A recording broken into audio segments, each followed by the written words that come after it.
Exodus, chapter 1. The Israelites in Egypt. These are the names of the sons of Israel, that is, Jacob, who moved to Egypt with their father, each with his family: Reuben, Simeon, Levi, Judah, Issachar, Zebulun, Benjamin, Dan, Naphtali, Gad, and Asher. In all, Jacob had 70 descendants in Egypt, including Joseph, who was already there. In time, Joseph and all of his brothers died, ending that entire generation. But their descendants, the Israelites, had many children and grandchildren. In fact, they multiplied so greatly that they became extremely powerful and filled the land. Eventually, a new king came to power in Egypt who knew nothing about Joseph or what he had done. He said to his people, "Look, the people of Israel now outnumber us and are stronger than we are. We must make a plan to keep them from growing even more. If we don't, and if war breaks out, they will join our enemies and fight against us. Then they will escape from the country." So the Egyptians made the Israelites their slaves. They appointed brutal slave drivers over them, hoping to wear them down with crushing labor. They forced them to build the cities of Pithom and Ramesses as supply centers for the king. But the more the Egyptians oppressed them, the more the Israelites multiplied and spread, and the more alarmed the Egyptians became. So the Egyptians worked the people of Israel without mercy. They made their lives bitter, forcing them to mix mortar and make bricks and do all the work in the fields. They were ruthless in all their demands. Then Pharaoh, the king of Egypt, gave this order to the Hebrew midwives, Shiphrah and Puah: "When you help the Hebrew women as they give birth, watch as they deliver. If the baby is a boy, kill him. If it is a girl, let her live." But because the midwives feared God, they refused to obey the king's orders. They allowed the boys to live too. So the king of Egypt called for the midwives. "Why have you done this?" he demanded. "Why have you allowed the boys to live?" "The Hebrew women are not like the Egyptian women," the midwives replied. "They are more vigorous and have their babies so quickly that we cannot get there in time." So God was good to the midwives, and the Israelites continued to multiply, growing more and more powerful. And because the midwives feared God, he gave them families of their own. Then Pharaoh gave this order to all his people: "Throw every newborn Hebrew boy into the Nile River, but you may let the girls live." Chapter 2. The birth of Moses. About this time, a man and woman from the tribe of Levi got married. The woman became pregnant and gave birth to a son. She saw that he was a special baby and kept him hidden for 3 months. But when she could no longer hide him, she got a basket made of papyrus reeds and waterproofed it with tar and pitch. She put the baby in the basket and laid it among the reeds along the bank of the Nile River. The baby's sister then stood at a distance watching to see what would happen to him. Soon Pharaoh's daughter came down to bathe in the river, and her attendants walked along the river bank. When the princess saw the basket among the reeds, she sent her maid to get it for her. When the princess opened it, she saw the baby. The little boy was crying, and she felt sorry for him. "This must be one of the Hebrew children," she said. Then the baby's sister approached the princess. "Should I go and find one of the Hebrew women to nurse the baby for you?" she asked. "Yes, do," the princess replied. So the girl went and called the baby's mother. "Take this baby and nurse him for me," the princess told the baby's mother. "I will pay you for your help." So the woman took her baby home and nursed him. Later, when the boy was older, his mother brought him back to Pharaoh's daughter, who adopted him as her own son. The princess named him Moses, for she explained, "I lifted him out of the water." Moses escapes to Midian. Many years later, when Moses had grown up, he went out to visit his own people, the Hebrews, and he saw how hard they were forced to work. During his visit, he saw an Egyptian beating one of his fellow Hebrews. After looking in all directions to make sure no one was watching, Moses killed the Egyptian and hid the body in the sand. The next day, when Moses went out to visit his people again, he saw 2 Hebrew men fighting. "Why are you beating up your friend?" Moses said to the one who had started the fight. The man replied, "Who appointed you to be our prince and judge? Are you going to kill me as you killed that Egyptian yesterday?" Then Moses was afraid, thinking, "Everyone knows what I did." And sure enough, Pharaoh heard what had happened, and he tried to kill Moses. But Moses fled from Pharaoh and went to live in the land of Midian. When Moses arrived in Midian, he sat down beside a well. Now the priest of Midian had 7 daughters who came as usual to draw water and fill the water troughs for their father's flocks. But some other shepherds came and chased them away. So Moses jumped up and rescued the girls from the shepherds. Then he drew water for their flocks. When the girls returned to Reuel, their father, he asked, "Why are you back so soon today?" "An Egyptian rescued us from the shepherds," they answered. "And then he drew water for us and watered our flocks." "Then where is he?" their father asked. "Why did you leave him there? Invite him to come and eat with us." Moses accepted the invitation, and he settled there with him. In time, Reuel gave Moses his daughter Zipporah to be his wife. Later she gave birth to a son, and Moses named him Gershom, for he explained, "I have been a foreigner in a foreign land." Years passed, and the king of Egypt died. But the Israelites continued to groan under their burden of slavery. They cried out for help, and their cry rose up to God. God heard their groaning, and he remembered his covenant promise to Abraham, Isaac, and Jacob. He looked down on the people of Israel and knew it was time to act. Chapter 3. Moses and the Burning Bush. One day Moses was tending the flock of his father-in-law Jethro, the priest of Midian. He led the flock far into the wilderness and came to Sinai, the mountain of God. There the angel of the Lord appeared to him in a blazing fire from the middle of a bush. Moses stared in amazement. Though the bush was engulfed in flames, it didn't burn up. "This is amazing," Moses said to himself. "Why isn't that bush burning up? I must go see it." When the Lord saw Moses coming to take a closer look, God called to him from the middle of the bush. "Moses, Moses!" "Here I am," Moses replied. "Do not come any closer," the Lord warned. "Take off your sandals, for you are standing on holy ground. I am the God of your father, the God of Abraham, the God of Isaac, and the God of Jacob." When Moses heard this, he covered his face because he was afraid to look at God. Then the Lord told him, "I have certainly seen the oppression of my people in Egypt. I have heard their cries of distress because of their harsh slave drivers. Yes, I am aware of their suffering, so I have come down to rescue them from the power of the Egyptians and lead them out of Egypt into their own fertile and spacious land. It is a land flowing with milk and honey, the land where the Canaanites, Hittites, Amorites, Perizzites, Hivites, and Jebusites now live. Look, the cry of the people of Israel has reached me, and I have seen how harshly the Egyptians abuse them. Now go, for I am sending you to Pharaoh. You must lead my people Israel out of Egypt." But Moses protested to God, "Who am I to appear before Pharaoh? Who am I to lead the people of Israel out of Egypt?" God answered, "I will be with you, and this is your sign that I am the one who has sent you. When you have brought the people out of Egypt, you will worship God at this very mountain."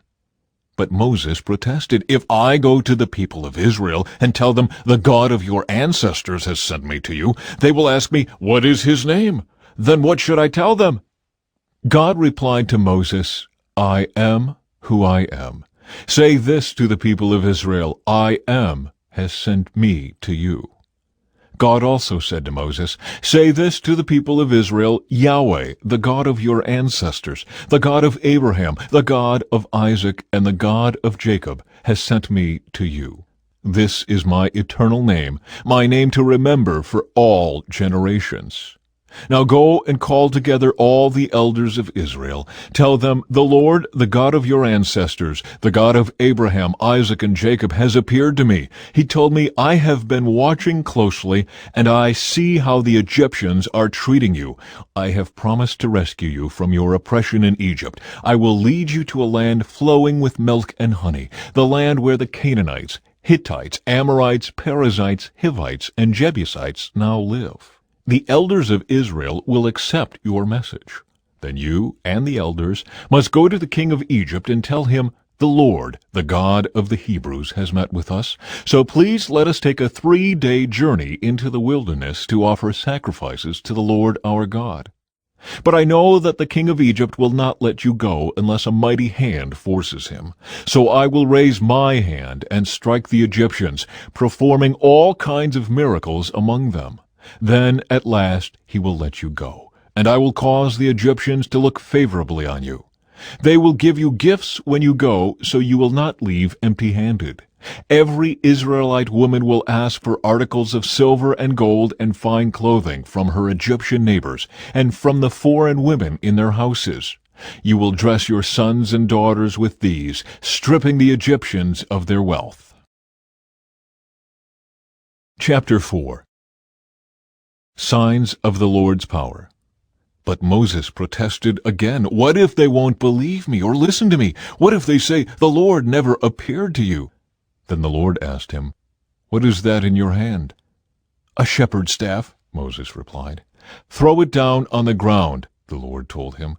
So Moses threw down the staff, and it turned into a snake. Moses jumped back. Then the Lord told him, "Reach out and grab its tail."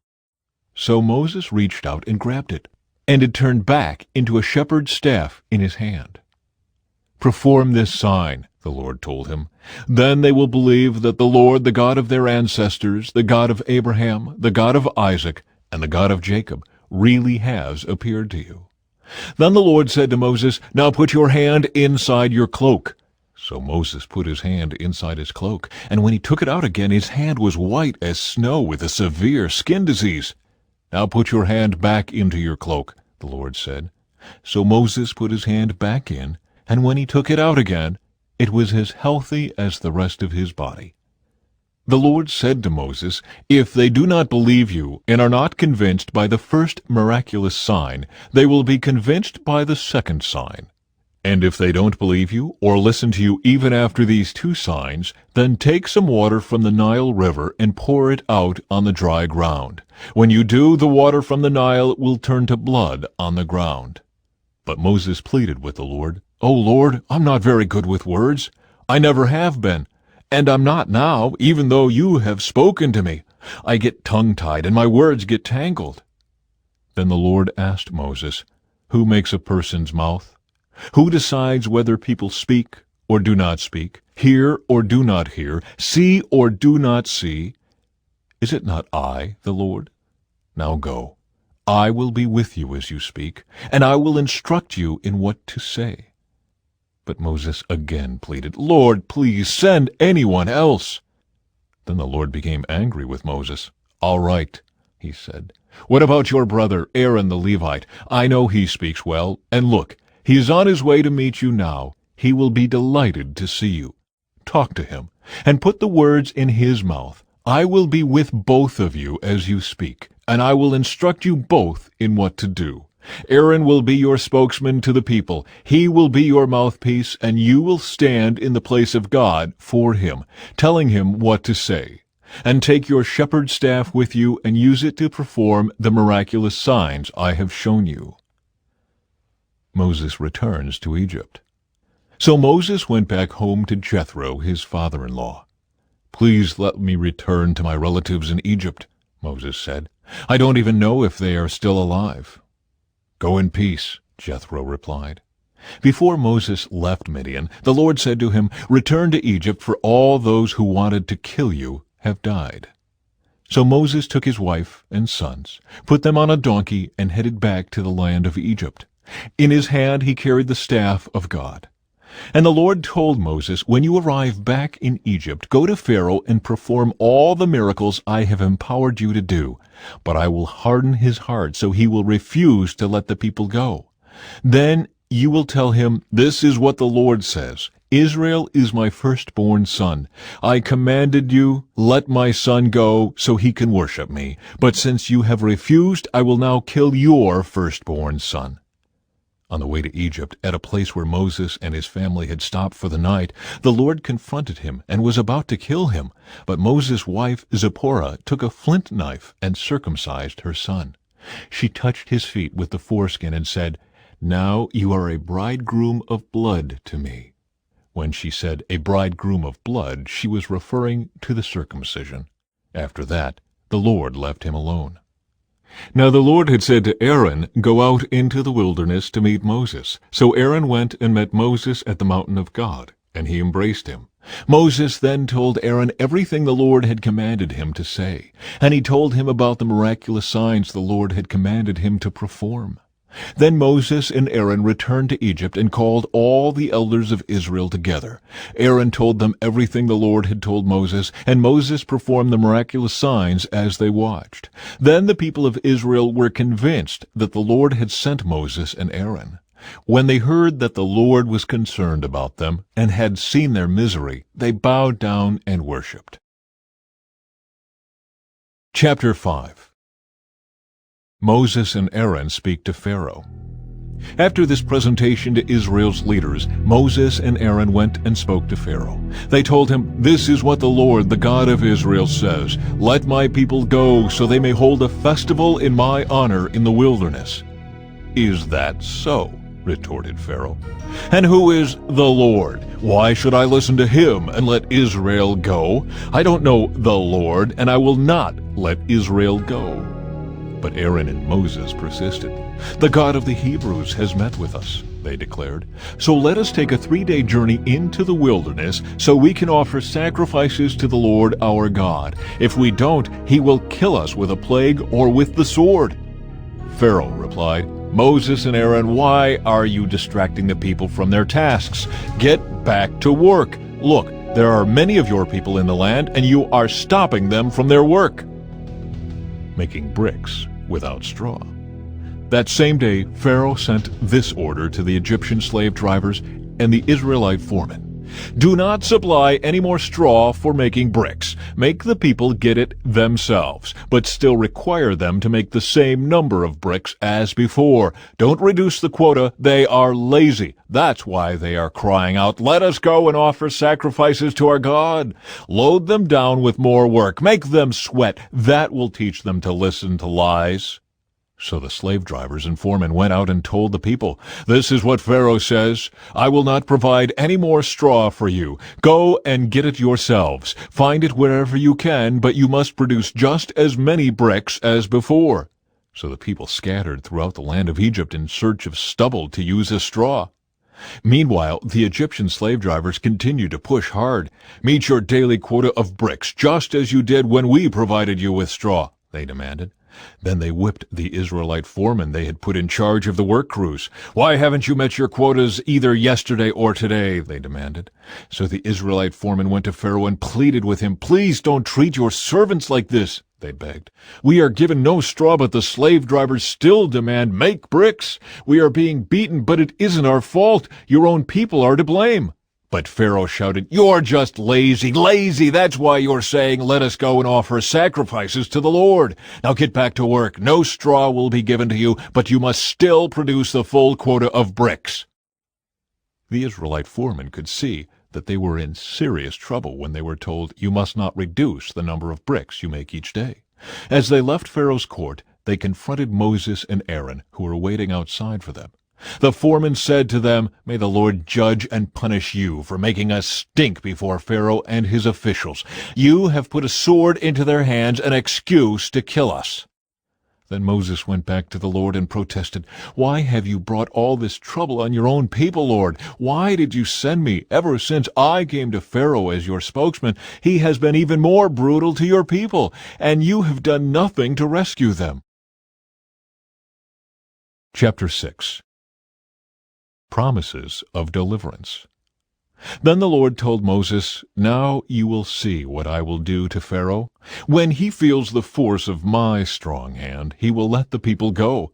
In fact, he will force them to leave his land." And God said to Moses, "I am Yahweh, the Lord.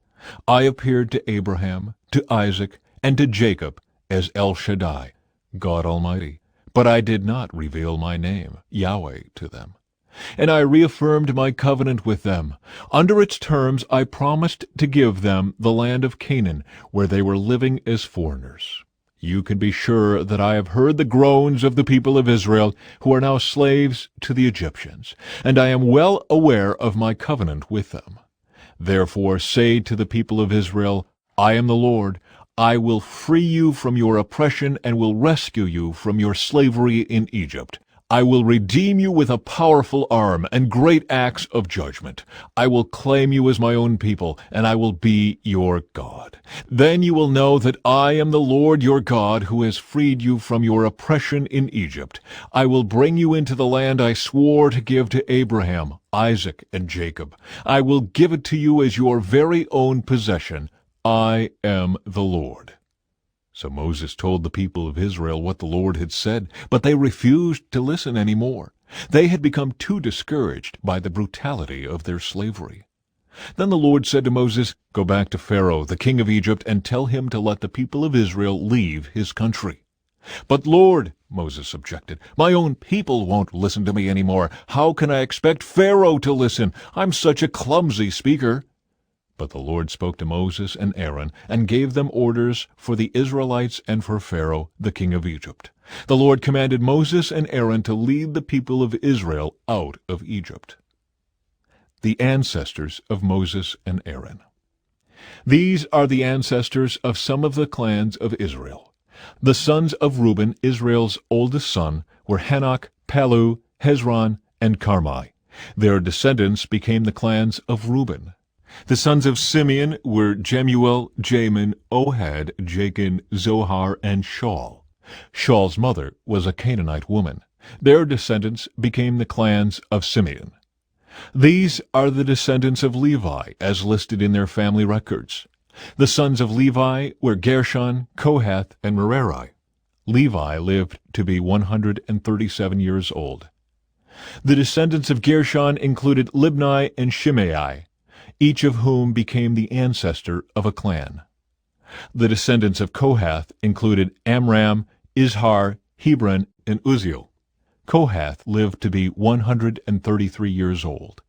The descendants of Merari included Mahli and Mushi. These are the clans of the Levites, as listed in their family records. Amram married his father's sister, Jochebed, and she gave birth to his sons Aaron and Moses. Amram lived to be 137 years old. The sons of Izhar were Korah, Nepheg, and Zikri. The sons of Uzziel were Mishael, Elzaphan, and Zithri. Aaron married Elisheba, the daughter of Amminadab and sister of Nashon, and she gave birth to his sons Nadab, Abihu, Eleazar, and Ithamar. The sons of Korah were Aser, Elkanah, and Abiasaph. Their descendants became the clans of Korah. Eleazar, son of Aaron, married one of the daughters of Putiel, and she gave birth to his son Phinehas. These are the ancestors of the Levite families listed according to their clans. The Aaron and Moses named in this list are the same ones to whom the Lord said, Lead the people of Israel out of the land of Egypt like an army. It was Moses and Aaron who spoke to Pharaoh, the king of Egypt, about leading the people of Israel out of Egypt. When the Lord spoke to Moses in the land of Egypt, he said to him, I am the Lord. Tell Pharaoh, the king of Egypt, everything I am telling you. But Moses argued with the Lord, saying, I can't do it. I'm such a clumsy speaker. Why should Pharaoh listen to me? Chapter 7. Aaron's staff becomes a serpent. Then the Lord said to Moses, Pay close attention to this. I will make you seem like God to Pharaoh, and your brother Aaron will be your prophet. Tell Aaron everything I command you, and Aaron must command Pharaoh to let the people of Israel leave his country. But I will make Pharaoh's heart stubborn so I can multiply my miraculous signs and wonders in the land of Egypt. Even then Pharaoh will refuse to listen to you, so I will bring down my fist on Egypt. Then I will rescue my forces, my people, the Israelites, from the land of Egypt with great acts of judgment. When I raise my powerful hand and bring out the Israelites, the Egyptians will know that I am the Lord. So Moses and Aaron did just as the Lord had commanded them. Moses was 80 years old, and Aaron was 83 when they made their demands to Pharaoh.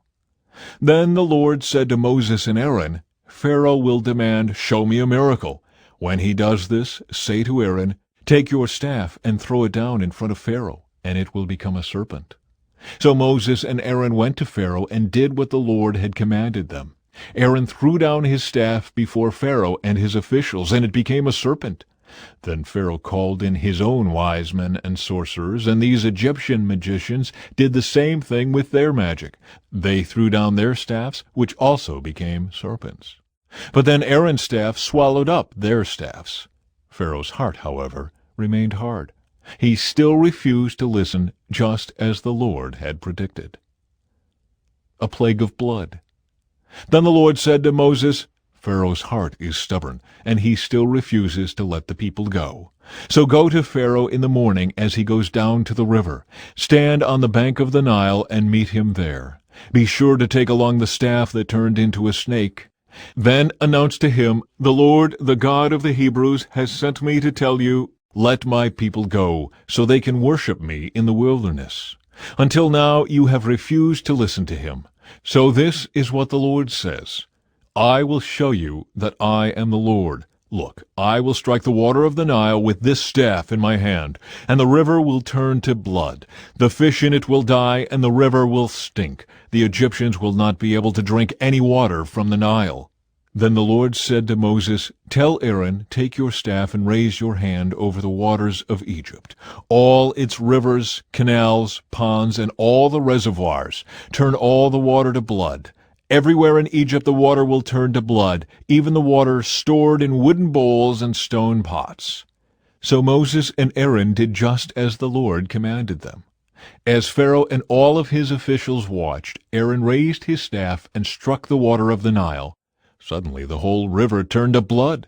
The fish in the river died, and the water became so foul that the Egyptians couldn't drink it. There was blood everywhere throughout the land of Egypt. But again, the magicians of Egypt used their magic, and they too turned water into blood. So Pharaoh's heart remained hard. He refused to listen to Moses and Aaron, just as the Lord had predicted. Pharaoh returned to his palace and put the whole thing out of his mind. Then all the Egyptians dug along the river bank to find drinking water, for they couldn't drink the water from the Nile. 7 days passed from the time the Lord struck the Nile. Chapter 8. A plague of frogs. Then the Lord said to Moses, "Go back to Pharaoh and announce to him, 'This is what the Lord says. Let my people go, so they can worship me. If you refuse to let them go, I will send a plague of frogs across your entire land. The Nile River will swarm with frogs. They will come up out of the river and into your palace, even into your bedroom and onto your bed. They will enter the houses of your officials and your people. They will even jump into your ovens and your kneading bowls. Frogs will jump on you, your people, and all your officials." Then the Lord said to Moses, "Tell Aaron, raise the staff in your hand over all the rivers, canals, and ponds of Egypt, and bring up frogs over all the land." So Aaron raised his hand over the waters of Egypt, and frogs came up and covered the whole land. But the magicians were able to do the same thing with their magic. They too caused frogs to come up on the land of Egypt. Then Pharaoh summoned Moses and Aaron and begged, "Plead with the Lord to take the frogs away from me and my people. I will let your people go so they can offer sacrifices to the Lord." "You set the time," Moses replied. "Tell me when you want me to pray for you, your officials, and your people. Then you and your houses will be rid of the frogs. They will remain only in the Nile River." "Do it tomorrow," Pharaoh said. "All right," Moses replied. "It will be as you have said. Then you will know that there is no one like the Lord our God. The frogs will leave you and your houses, your officials, and your people. They will remain only in the Nile River." So Moses and Aaron left Pharaoh's palace, and Moses cried out to the Lord about the frogs he had inflicted on Pharaoh. And the Lord did just what Moses had predicted. The frogs in the houses, the courtyards, and the fields all died. The Egyptians piled them into great heaps, and a terrible stench filled the land. But when Pharaoh saw that relief had come, he became stubborn. He refused to listen to Moses and Aaron, just as the Lord had predicted. A plague of gnats. So the Lord said to Moses, "Tell Aaron, raise your staff and strike the ground. The dust will turn into swarms of gnats throughout the land of Egypt." So Moses and Aaron did just as the Lord had commanded them. When Aaron raised his hand and struck the ground with his staff, gnats infested the entire land, covering the Egyptians and their animals. All the dust in the land of Egypt turned into gnats. Pharaoh's magicians tried to do the same thing with their secret arts, but this time they failed, and the gnats covered everyone, people and animals alike. "This is the finger of God," the magicians exclaimed to Pharaoh. But Pharaoh's heart remained hard. He wouldn't listen to them, just as the Lord had predicted. A plague of flies. Then the Lord told Moses, "Get up early in the morning and stand in Pharaoh's way as he goes down to the river. Say to him, 'This is what the Lord says. Let my people go, so they can worship me.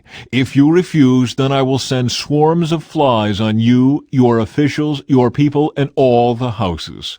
The Egyptian homes will be filled with flies, and the ground will be covered with them. But this time I will spare the region of Goshen, where my people live. No flies will be found there. Then you will know that I am the Lord, and that I am present even in the heart of your land. I will make a clear distinction between my people and your people. This miraculous sign will happen tomorrow." And the Lord did just as he had said. A thick swarm of flies filled Pharaoh's palace and the houses of his officials. The whole land of Egypt was thrown into chaos by the flies. Pharaoh called for Moses and Aaron. "All right, go ahead and offer sacrifices to your God," he said, "but do it here in this land." But Moses replied, "That wouldn't be right. The Egyptians detest the sacrifices that we offer to the Lord our God. Look, if we offer our sacrifices here where the Egyptians can see us, they will stone us. We must take a 3-day trip into the wilderness to offer sacrifices to the Lord our God, just as he has commanded us." "All right, go ahead," Pharaoh replied. "I will let you go into the wilderness to offer sacrifices to the Lord your God, but don't go too far away. Now hurry and pray for me." Moses answered, "As soon as I leave you, I will pray to the Lord, and tomorrow the swarms of flies will disappear from you and your officials and all your people. But I am warning you, Pharaoh, don't lie to us again and refuse to let the people go to sacrifice to the Lord." So Moses left Pharaoh's palace and pleaded with the Lord to remove all the flies. And the Lord did as Moses asked, and caused the swarms of flies to disappear from Pharaoh, his officials, and his people. Not a single fly remained. But Pharaoh again became stubborn and refused to let the people go. Chapter 9. A plague against livestock. "Go back to Pharaoh," the Lord commanded Moses. "Tell him, 'This is what the Lord, the God of the Hebrews, says. Let my people go, so they can worship me. If you continue to hold them and refuse to let them go, the hand of the Lord will strike all your livestock, your horses, donkeys, camels, cattle, sheep, and goats, with a deadly plague. But the Lord will again make a distinction between the livestock of the Israelites and that of the Egyptians. Not a single one of Israel's animals will die.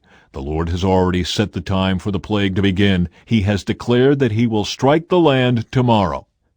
And the Lord did just as he had said. The next morning all the livestock of the Egyptians died. But the Israelites didn't lose a single animal. Pharaoh sent his officials to investigate, and they discovered that the Israelites had not lost a single animal. But even so, Pharaoh's heart remained stubborn, and he still refused to let the people go. A plague of festering boils. Then the Lord said to Moses and Aaron, "Take handfuls of soot from a brick kiln, and have Moses toss it into the air while Pharaoh watches.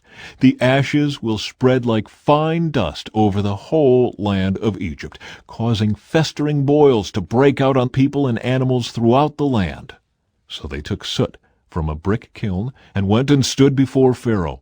As Pharaoh watched, Moses threw the soot into the air, and boils broke out on people and animals alike. Even the magicians were unable to stand before Moses, because the boils had broken out on them and all the Egyptians. But the Lord hardened Pharaoh's heart, and just as the Lord had predicted to Moses, Pharaoh refused to listen. a plague of hail. Then the Lord said to Moses, "Get up early in the morning and stand before Pharaoh. Tell him, 'This is what the Lord, the God of the Hebrews, says, Let my people go so they can worship me. If you don't, I will send more plagues on you and your officials and your people. Then you will know that there is no one like me in all the earth. By now I could have lifted my hand and struck you and your people with a plague to wipe you off the face of the earth. But I have spared you for a purpose, to show you my power and to spread my fame throughout the earth. But you still lord it over my people and refuse to let them go.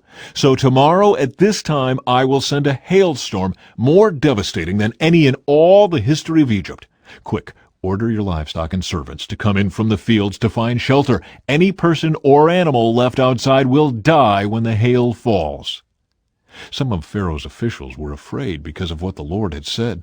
They quickly brought their servants and livestock in from the fields. But those who paid no attention to the word of the Lord left theirs out in the open.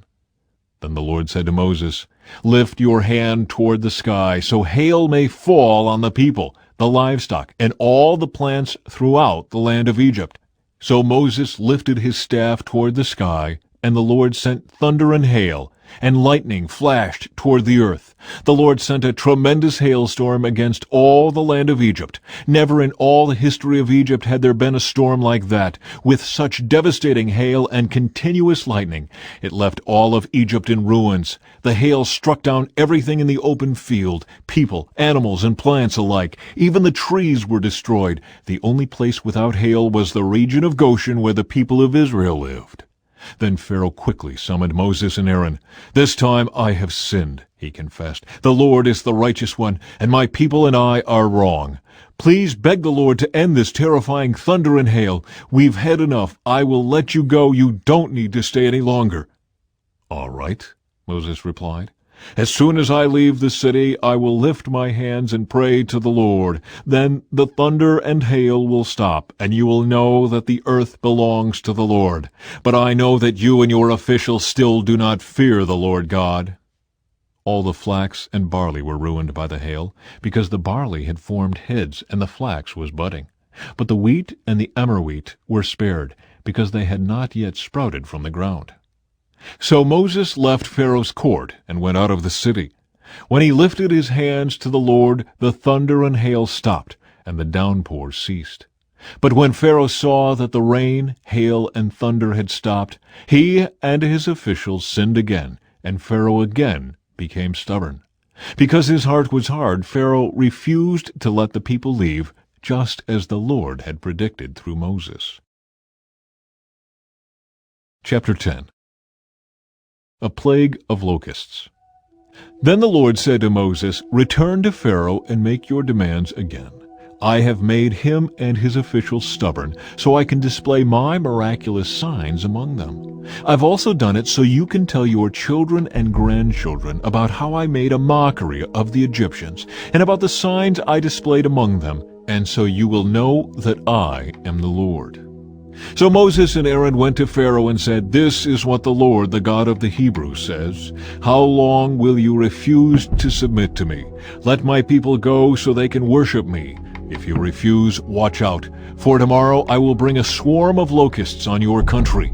They will cover the land so that you won't be able to see the ground. They will devour what little is left of your crops after the hailstorm, including all the trees growing in the fields. They will overrun your palaces and the homes of your officials and all the houses in Egypt. Never in the history of Egypt have your ancestors seen a plague like this one." And with that, Moses turned and left Pharaoh. Pharaoh's officials now came to Pharaoh and appealed to him. "How long will you let this man hold us hostage? Let the men go to worship the Lord their God. Don't you realize that Egypt lies in ruins?"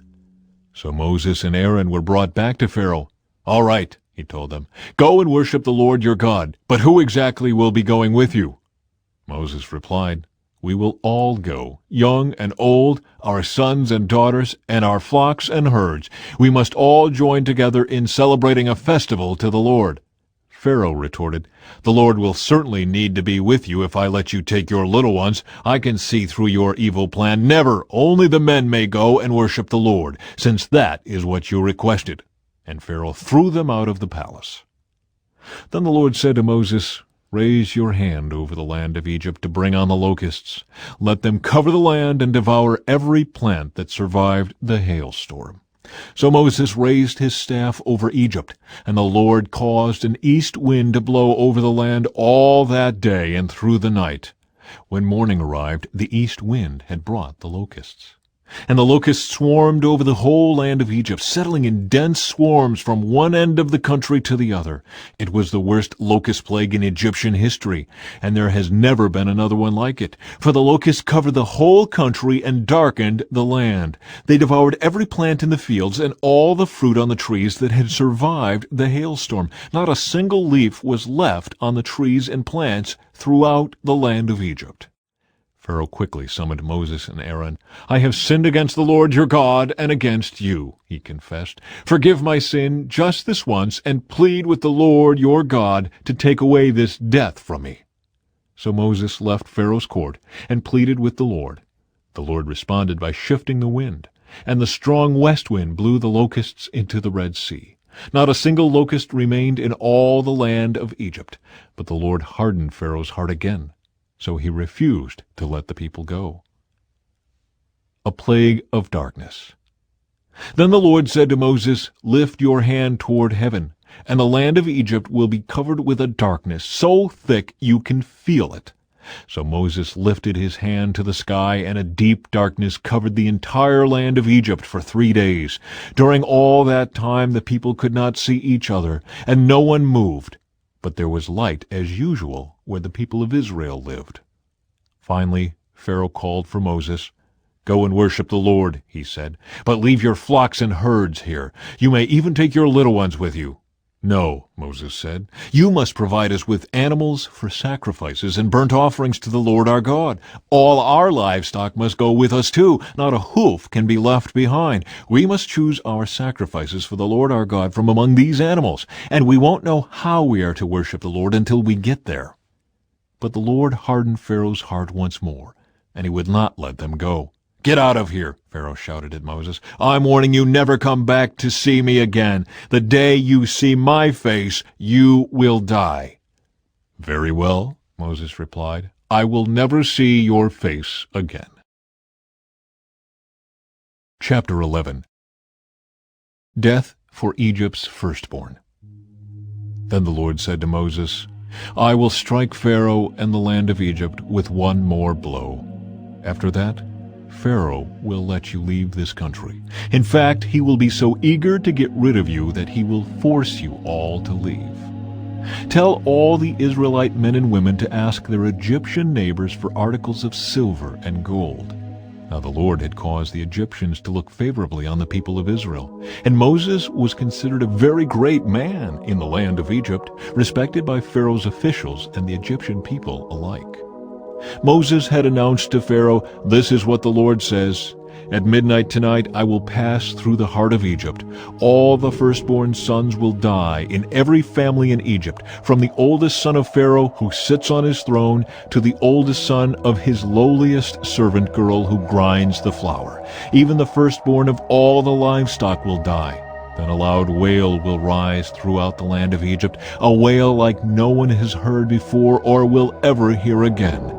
But among the Israelites it will be so peaceful that not even a dog will bark.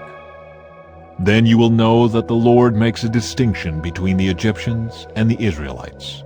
All the officials of Egypt will run to me and fall to the ground before me. 'Please leave,' they will beg. 'Hurry and take all your followers with you. Only then will I go.'"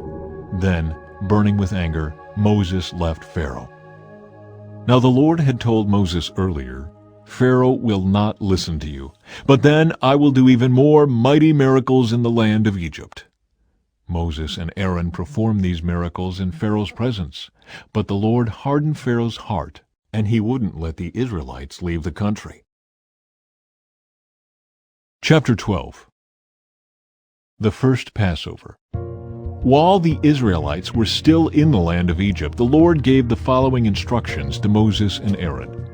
From now on, this month will be the first month of the year for you. Announce to the whole community of Israel that on the 10th day of this month, each family must choose a lamb or a young goat for a sacrifice, one animal for each household. If a family is too small to eat a whole animal, let them share with another family in the neighborhood. Divide the animal according to the size of each family and how much they can eat. The animal you select must be a 1-year-old male, either a sheep or a goat, with no defects. Take special care of this chosen animal until the evening of the 14th day of this first month. Then the whole assembly of the community of Israel must slaughter their lamb or young goat at twilight. They are to take some of the blood and smear it on the sides and top of the door frames of the houses where they eat the animal. That same night they must roast the meat over a fire and eat it, along with bitter salad greens and bread made without yeast. Do not eat any of the meat raw or boiled in water. The whole animal, including the head, legs, and internal organs, must be roasted over a fire.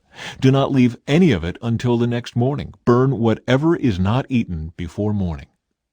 These are your instructions for eating this meal. Be fully dressed, wear your sandals, and carry your walking stick in your hand. Eat the meal with urgency, for this is the Lord's Passover.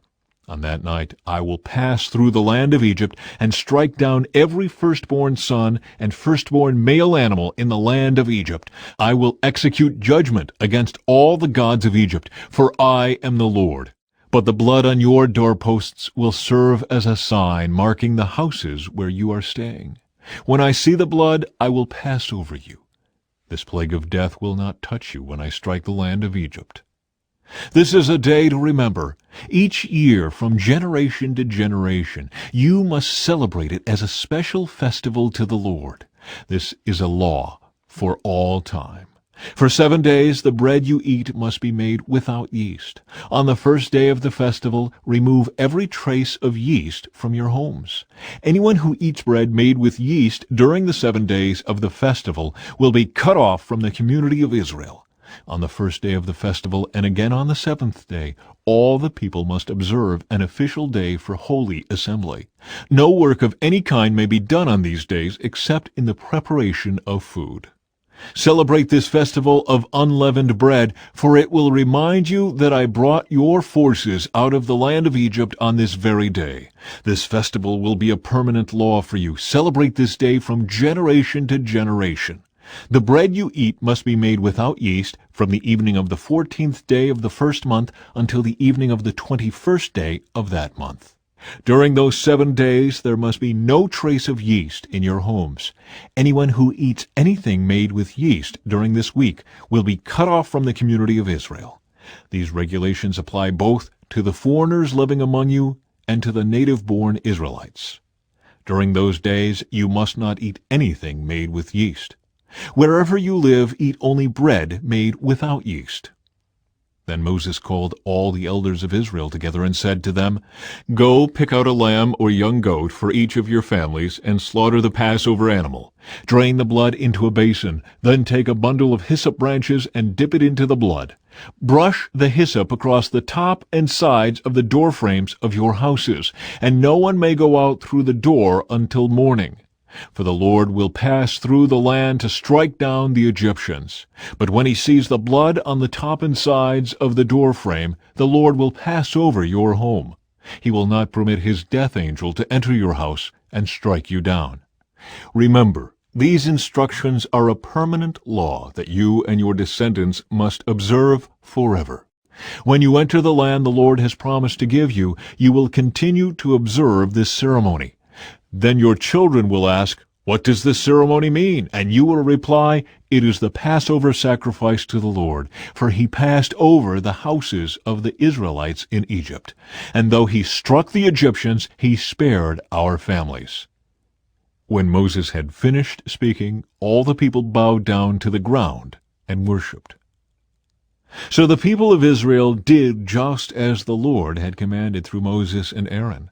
And that night at midnight the Lord struck down all the firstborn sons in the land of Egypt, from the firstborn son of Pharaoh who sat on his throne to the firstborn son of the prisoner in the dungeon. Even the firstborn of their livestock were killed. Pharaoh and all his officials and all the people of Egypt woke up during the night, and loud wailing was heard throughout the land of Egypt. There was not a single house where someone had not died. Israel's exodus from Egypt. Pharaoh sent for Moses and Aaron during the night. "Get out," he ordered. "Leave my people, and take the rest of the Israelites with you. Go and worship the Lord as you have requested. Take your flocks and herds, as you said, and be gone. Go, but bless me as you leave." All the Egyptians urged the people of Israel to get out of the land as quickly as possible, for they thought, "We will all die." The Israelites took their bread dough before yeast was added. They wrapped their kneading boards in their cloaks and carried them on their shoulders. And the people of Israel did as Moses had instructed. They asked the Egyptians for clothing and articles of silver and gold. The Lord caused the Egyptians to look favorably on the Israelites, and they gave the Israelites whatever they asked for. So they stripped the Egyptians of their wealth. That night the people of Israel left Ramesses and started for Succoth. There were about 600,000 men, plus all the women and children. A rabble of non-Israelites went with them, along with great flocks and herds of livestock. For bread they baked flat cakes from the dough without yeast they had brought from Egypt.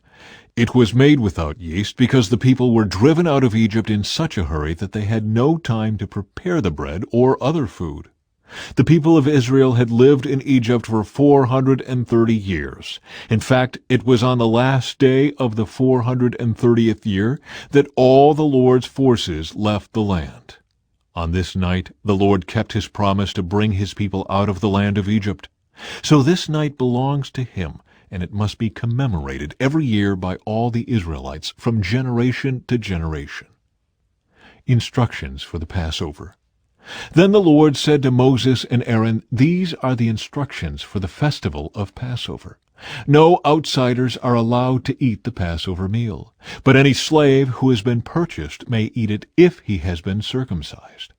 Temporary residents and hired servants may not eat it. Each Passover lamb must be eaten in one house. Do not carry any of its meat outside, and do not break any of its bones. The whole community of Israel must celebrate this Passover festival. If there are foreigners living among you who want to celebrate the Lord's Passover, let all their males be circumcised. Only then may they celebrate the Passover with you like any native-born Israelite. But no uncircumcised male may ever eat the Passover meal. This instruction applies to everyone, whether a native-born Israelite or a foreigner living among you." So all the people of Israel followed all the Lord's commands to Moses and Aaron. On that very day the Lord brought the people of Israel out of the land of Egypt like an army. Chapter 13. Dedication of the firstborn. Then the Lord said to Moses, "Dedicate to me every firstborn among the Israelites. The first offspring to be born of both humans and animals belongs to me." So Moses said to the people, "This is a day to remember forever, the day you left Egypt, the place of your slavery. Today the Lord has brought you out by the power of his mighty hand. Remember, eat no food containing yeast. On this day in early spring, in the month of Abib, you have been set free. You must celebrate this event in this month each year after the Lord brings you into the land of the Canaanites, Hittites, Amorites, Hivites, and Jebusites. He swore to your ancestors that he would give you this land, a land flowing with milk and honey. For 7 days the bread you eat must be made without yeast. Then on the 7th day celebrate a feast to the Lord. Eat bread without yeast during those 7 days. In fact, there must be no yeast bread or any yeast at all found within the borders of your land during this time. On the 7th day you must explain to your children, "I am celebrating what the Lord did for me when I left Egypt." This annual festival will be a visible sign to you, like a mark branded on your hand or your forehead. Let it remind you always to recite this teaching of the Lord. With a strong hand the Lord rescued you from Egypt. So observe the decree of this festival at the appointed time each year. This is what you must do when the Lord fulfills the promise he swore to you and to your ancestors. When he gives you the land where the Canaanites now live, you must present all firstborn sons and firstborn male animals to the Lord, for they belong to him.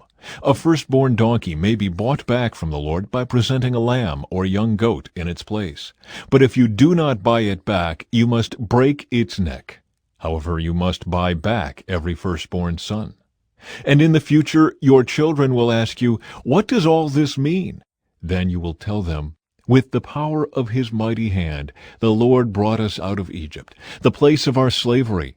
Pharaoh stubbornly refused to let us go, so the Lord killed all the firstborn males throughout the land of Egypt, both people and animals. That is why I now sacrifice all the firstborn males to the Lord, except that the firstborn sons are always bought back.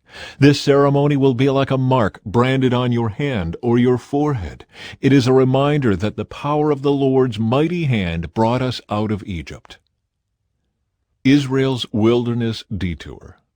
When Pharaoh finally let the people go, God did not lead them along the main road that runs through Philistine territory, even though that was the shortest route to the Promised Land. God said if the people are faced with a battle, they might change their minds and return to Egypt. So God led them in a roundabout way through the wilderness toward the Red Sea. Thus the Israelites left Egypt like an army ready for battle. Moses took the bones of Joseph with him, for Joseph had made the sons of Israel swear to do this. He said, "God will certainly come to help you. When he does, you must take my bones with you from this place." The Israelites left Succoth and camped at Etham on the edge of the wilderness. The Lord went ahead of them. He guided them during the day with a pillar of cloud, and he provided light at night with a pillar of fire. This allowed them to travel by day or by night. And the Lord did not remove the pillar of cloud or pillar of fire from its place in front of the people. Chapter 14. Then the Lord gave these instructions to Moses. "Order the Israelites to turn back and camp by Pi-hahiroth between Migdol and the sea. Camp there along the shore across from Baal-zephon. Then Pharaoh will think, 'The Israelites are confused. They are trapped in the wilderness.' And once again I will harden Pharaoh's heart, and he will chase after you. I have planned this in order to display my glory through Pharaoh and his whole army. After this the Egyptians will know that I am the Lord." So the Israelites camped there as they were told. The Egyptians pursue Israel. When word reached the king of Egypt that the Israelites had fled, Pharaoh and his officials changed their minds. "What have we done, letting all those Israelite slaves get away?" they asked. So Pharaoh harnessed his chariot and called up his troops. He took with him 600 of Egypt's best chariots, along with the rest of the chariots of Egypt, each with its commander. The Lord hardened the heart of Pharaoh, the king of Egypt, so he chased after the people of Israel, who had left with fists raised in defiance. The Egyptians chased after them with all the forces in Pharaoh's army, all his horses and chariots, his charioteers and his troops. The Egyptians caught up with the people of Israel as they were camped beside the shore near Pi-hahiroth across from Baal-zephon. As Pharaoh approached, the people of Israel looked up and panicked when they saw the Egyptians overtaking them. They cried out to the Lord, and they said to Moses, "Why did you bring us out here to die in the wilderness? Weren't there enough graves for us in Egypt? What have you done to us? Why did you make us leave Egypt? Didn't we tell you this would happen while we were still in Egypt? We said, 'Leave us alone, let us be slaves to the Egyptians.' It's better to be a slave in Egypt than a corpse in the wilderness." But Moses told the people, "Don't be afraid.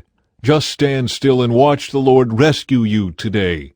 The Egyptians you see today will never be seen again. The Lord himself will fight for you. Just stay calm." Escape through the Red Sea. Then the Lord said to Moses, "Why are you crying out to me? Tell the people to get moving. Pick up your staff and raise your hand over the sea. Divide the waters so the Israelites can walk through the middle of the sea on dry ground." And I will harden the hearts of the Egyptians, and they will charge in after the Israelites. My great glory will be displayed through Pharaoh and his troops, his chariots, and his charioteers. When my glory is displayed through them, all Egypt will see my glory and know that I am the Lord." Then the angel of God, who had been leading the people of Israel, moved to the rear of the camp.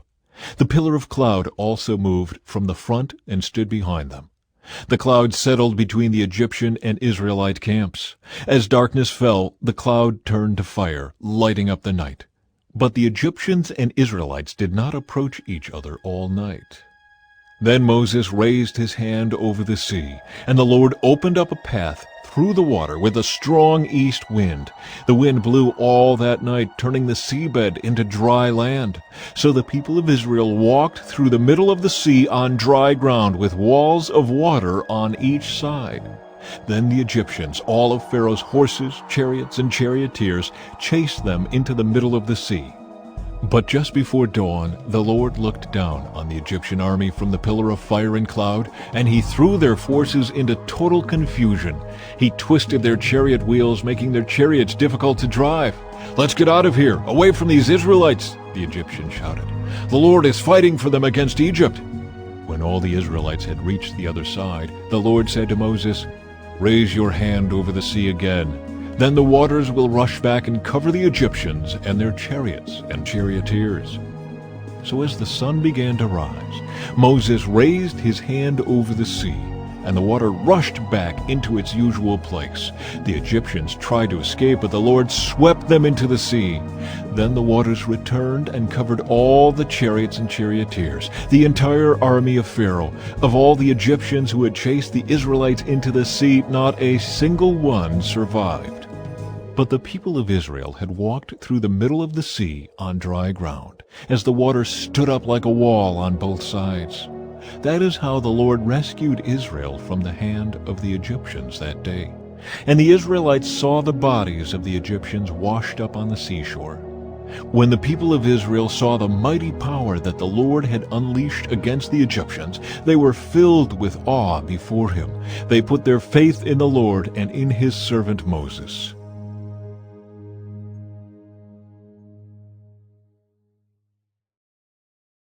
Chapter 15. A Song of Deliverance. Then Moses and the people of Israel sang this song to the Lord. "I will sing to the Lord, for he has triumphed gloriously. He has hurled both horse and rider into the sea. The Lord is my strength and my song. He has given me victory. This is my God, and I will praise him, my father's God, and I will exalt him. The Lord is a warrior. Yahweh is his name. Pharaoh's chariots and army he has hurled into the sea. The finest of Pharaoh's officers are drowned in the Red Sea. The deep waters gushed over them. They sank to the bottom like a stone. Your right hand, O Lord, is glorious in power. Your right hand, O Lord, smashes the enemy. In the greatness of your majesty you overthrow those who rise against you. You unleash your blazing fury. It consumes them like straw. At the blast of your breath the waters piled up. The surging waters stood straight like a wall. In the heart of the sea the deep waters became hard. The enemy boasted, "I will chase them and catch up with them. I will plunder them and consume them. I will flash my sword. My powerful hand will destroy them." But you blew with your breath, and the sea covered them. They sank like lead in the mighty waters. Who is like you among the gods, O Lord, glorious in holiness, awesome in splendor, performing great wonders? You raised your right hand, and the earth swallowed our enemies. With your unfailing love you lead the people you have redeemed. In your might you guide them to your sacred home. The peoples hear and tremble. Anguish grips those who live in Philistia. The leaders of Edom are terrified. The nobles of Moab tremble. All who live in Canaan melt away. Terror and dread fall upon them. The power of your arm makes them lifeless as stone until your people pass by, O Lord, until the people you purchased pass by. You will bring them in and plant them on your own mountain, the place, O Lord, reserved for your own dwelling, the sanctuary, O Lord, that your hands have established. The Lord will reign forever and ever. When Pharaoh's horses, chariots, and charioteers rushed into the sea, the Lord brought the water crashing down on them. But the people of Israel had walked through the middle of the sea on dry ground. Then Miriam the prophet, Aaron's sister, took a tambourine and led all the women as they played their tambourines and danced. And Miriam sang this song, "Sing to the Lord, for he has triumphed gloriously. He has hurled both horse and rider into the sea." Bitter water at Merah. Then Moses led the people of Israel away from the Red Sea, and they moved out into the desert of Shur. They traveled in this desert for 3 days without finding any water. When they came to the oasis of Merah, the water was too bitter to drink. So they called the place Merah, which means bitter.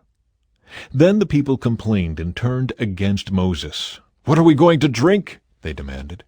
So Moses cried out to the Lord for help, and the Lord showed him a piece of wood. Moses threw it into the water, and this made the water good to drink. It was there at Merah that the Lord set before them the following decree as a standard to test their faithfulness to him. He said, "If you will listen carefully to the voice of the Lord your God, and do what is right in his sight, obeying his commands and keeping all his decrees, then I will not make you suffer any of the diseases I sent on the Egyptians, for I am the Lord who heals you." After leaving Merah, the Israelites traveled on to the oasis of Elim, where they found 12 springs and 70 palm trees. They camped there beside the water. Chapter 16. Manna and quail from heaven. Then the whole community of Israel set out from Elim and journeyed into the wilderness of Sin, between Elim and Mount Sinai. They arrived there on the 15th day of the 2nd month, 1 month after leaving the land of Egypt. There, too, the whole community of Israel complained about Moses and Aaron. "If only the Lord had killed us back in Egypt," they moaned. "There we sat around pots filled with meat and ate all the bread we wanted, but now you have brought us into this wilderness to starve us all to death." Then the Lord said to Moses, "Look, I'm going to rain down food from heaven for you. Each day the people can go out and pick up as much food as they need for that day. I will test them in this to see whether or not they will follow my instructions. On the 6th day they will gather food, and when they prepare it, there will be twice as much as usual." So Moses and Aaron said to all the people of Israel, "By evening you will realize it was the Lord who brought you out of the land of Egypt. In the morning you will see the glory of the Lord, because he has heard your complaints, which are against him, not against us. What have we done that you should complain about us?" Then Moses added, "The Lord will give you meat to eat in the evening and bread to satisfy you in the morning, for he has heard all your complaints against him. What have we done? Yes, your complaints are against the Lord, not against us." Then Moses said to Aaron, "Announce this to the entire community of Israel. Present yourselves before the Lord, for he has heard your complaining." And as Aaron spoke to the whole community of Israel, they looked out toward the wilderness. There they could see the awesome glory of the Lord in the cloud. Then the Lord said to Moses, "I have heard the Israelites' complaints. Now tell them, in the evening you will have meat to eat, and in the morning you will have all the bread you want. Then you will know that I am the Lord your God." That evening vast numbers of quail flew in and covered the camp, and the next morning the area around the camp was wet with dew. When the dew evaporated, a flaky substance as fine as frost blanketed the ground. The Israelites were puzzled when they saw it. "What is it?" they asked each other. They had no idea what it was. And Moses told them, "It is the food the Lord has given you to eat. These are the Lord's instructions. Each household should gather as much as it needs. Pick up 2 quarts for each person in your tent." So the people of Israel did as they were told. Some gathered a lot, some only a little. But when they measured it out, everyone had just enough. Those who gathered a lot had nothing left over, and those who gathered only a little had enough. Each family had just what it needed. Then Moses told them, "Do not keep any of it until morning." But some of them didn't listen and kept some of it until morning. But by then it was full of maggots and had a terrible smell. Moses was very angry with them. After this, the people gathered the food morning by morning, each family according to its need. And as the sun became hot, the flakes they had not picked up melted and disappeared. On the sixth day they gathered twice as much as usual, 4 quarts for each person instead of 2. Then all the leaders of the community came and asked Moses for an explanation. He told them, "This is what the Lord commanded. Tomorrow will be a day of complete rest, a holy Sabbath day set apart for the Lord. So bake or boil as much as you want today, and set aside what is left for tomorrow." So they put some aside until morning, just as Moses had commanded. And in the morning the leftover food was wholesome and good, without maggots or odor. Moses said, "Eat this food today, for today is a Sabbath day, dedicated to the Lord. There will be no food on the ground today. You may gather the food for 6 days, but the 7th day is the Sabbath. There will be no food on the ground that day." Some of the people went out anyway on the 7th day, but they found no food.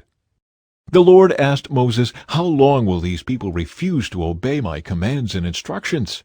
They must realize that the Sabbath is the Lord's gift to you. That is why he gives you a 2-day supply on the 6th day. So there will be enough for 2 days. On the Sabbath day you must each stay in your place. Do not go out to pick up food on the 7th day." So the people did not gather any food on the 7th day. The Israelites called the food manna. It was white like coriander seed, and it tasted like honey wafers. Then Moses said, "This is what the Lord has commanded. Fill a 2-quart container with manna to preserve it for your descendants. Then later generations will be able to see the food I gave you in the wilderness when I set you free from Egypt." Moses said to Aaron, "Get a jar and fill it with 2 quarts of manna. Then put it in a sacred place before the Lord to preserve it for all future generations." Aaron did just as the Lord had commanded Moses. He eventually placed it in the Ark of the Covenant in front of the stone tablets inscribed with the terms of the covenant. So the people of Israel ate manna for 40 years until they arrived at the land where they would settle. They ate manna until they came to the border of the land of Canaan. The container used to measure the manna was an omer, which was 1/10 of an ephah. It held about 2 quarts. Chapter 17. Water from the Rock. At the Lord's command, the whole community of Israel left the wilderness of sin and moved from place to place. Eventually they camped at Rephidim, but there was no water there for the people to drink. So once more the people complained against Moses. "Give us water to drink," they demanded. "Quiet," Moses replied. "Why are you complaining against me, and why are you testing the Lord?" But tormented by thirst, they continued to argue with Moses. "Why did you bring us out of Egypt? Are you trying to kill us, our children, and our livestock with thirst?" Then Moses cried out to the Lord, "What should I do with these people? They are ready to stone me." The Lord said to Moses, "Walk out in front of the people. Take your staff, the one you used when you struck the water of the Nile, and call some of the elders of Israel to join you. I will stand before you on the rock at Mount Sinai. Strike the rock, and water will come gushing out. Then the people will be able to drink." So Moses struck the rock as he was told, and water gushed out as the elders looked on. Moses named the place Massah, which means test, and Meribah, which means arguing, because the people of Israel argued with Moses and tested the Lord by saying, "Is the Lord here with us or not?" Israel defeats the Amalekites. While the people of Israel were still at Rephidim, the warriors of Amalek attacked them. Moses commanded Joshua, "Choose some men to go out and fight the army of Amalek for us. Tomorrow I will stand at the top of the hill holding the staff of God in my hand." So Joshua did what Moses had commanded and fought the army of Amalek. Meanwhile, Moses, Aaron, and Hur climbed to the top of a nearby hill. As long as Moses held up the staff in his hand, the Israelites had the advantage. But whenever he dropped his hand, the Amalekites gained the advantage. Moses' arms soon became so tired he could no longer hold them up. So Aaron and Hur found a stone for him to sit on. Then they stood on each side of Moses, holding up his hands. So his hands held steady until sunset. As a result, Joshua overwhelmed the army of Amalek in battle. After the victory, the Lord instructed Moses, "Write this down on a scroll as a permanent reminder and read it aloud to Joshua. I will erase the memory of Amalek from under heaven." Moses built an altar there and named it Yahweh Nissi, which means "The Lord is my banner." He said, "They have raised their fist against the Lord's throne, so now the Lord will be at war with Amalek generation after generation." Chapter 18. Jethro's visit to Moses. Moses' father-in-law Jethro, the priest of Midian, heard about everything God had done for Moses and his people, the Israelites. He heard especially about how the Lord had rescued them from Egypt. Earlier, Moses had sent his wife Zipporah and his 2 sons back to Jethro, who had taken them in. Moses' first son was named Gershom, for Moses had said when the boy was born, "I have been a foreigner in a foreign land." His second son was named Eleazar, for Moses had said, "The God of my ancestors was my helper. He rescued me from the sword of Pharaoh." Jethro, Moses' father-in-law, now came to visit Moses in the wilderness. He brought Moses' wife and 2 sons with him, and they arrived while Moses and the people were camped near the mountain of God. Jethro had sent a message to Moses saying, "I, Jethro, your father-in-law, am coming to see you with your wife and your 2 sons." So Moses went out to meet his father-in-law. He bowed low and kissed him. They asked about each other's welfare and then went into Moses' tent. Moses told his father-in-law everything the Lord had done to Pharaoh and Egypt on behalf of Israel. He also told about all the hardships they had experienced along the way, and how the Lord had rescued his people from all their troubles. Jethro was delighted when he heard about all the good things the Lord had done for Israel as he rescued them from the hand of the Egyptians. "Praise the Lord," Jethro said, "for he has rescued you from the Egyptians and from Pharaoh. Yes, he has rescued Israel from the powerful hand of Egypt. I know now that the Lord is greater than all other gods because he rescued his people from the oppression of the proud Egyptians." Then Jethro, Moses' father-in-law, brought a burnt offering and sacrifices to God. Aaron and all the elders of Israel came out and joined him in a sacrificial meal in God's presence. Jethro's wise advice. The next day Moses took his seat to hear the people's disputes against each other. They waited before him from morning till evening. When Moses' father-in-law saw all that Moses was doing for the people, he asked, "What are you really accomplishing here? Why are you trying to do all this alone while everyone stands around you from morning till evening?"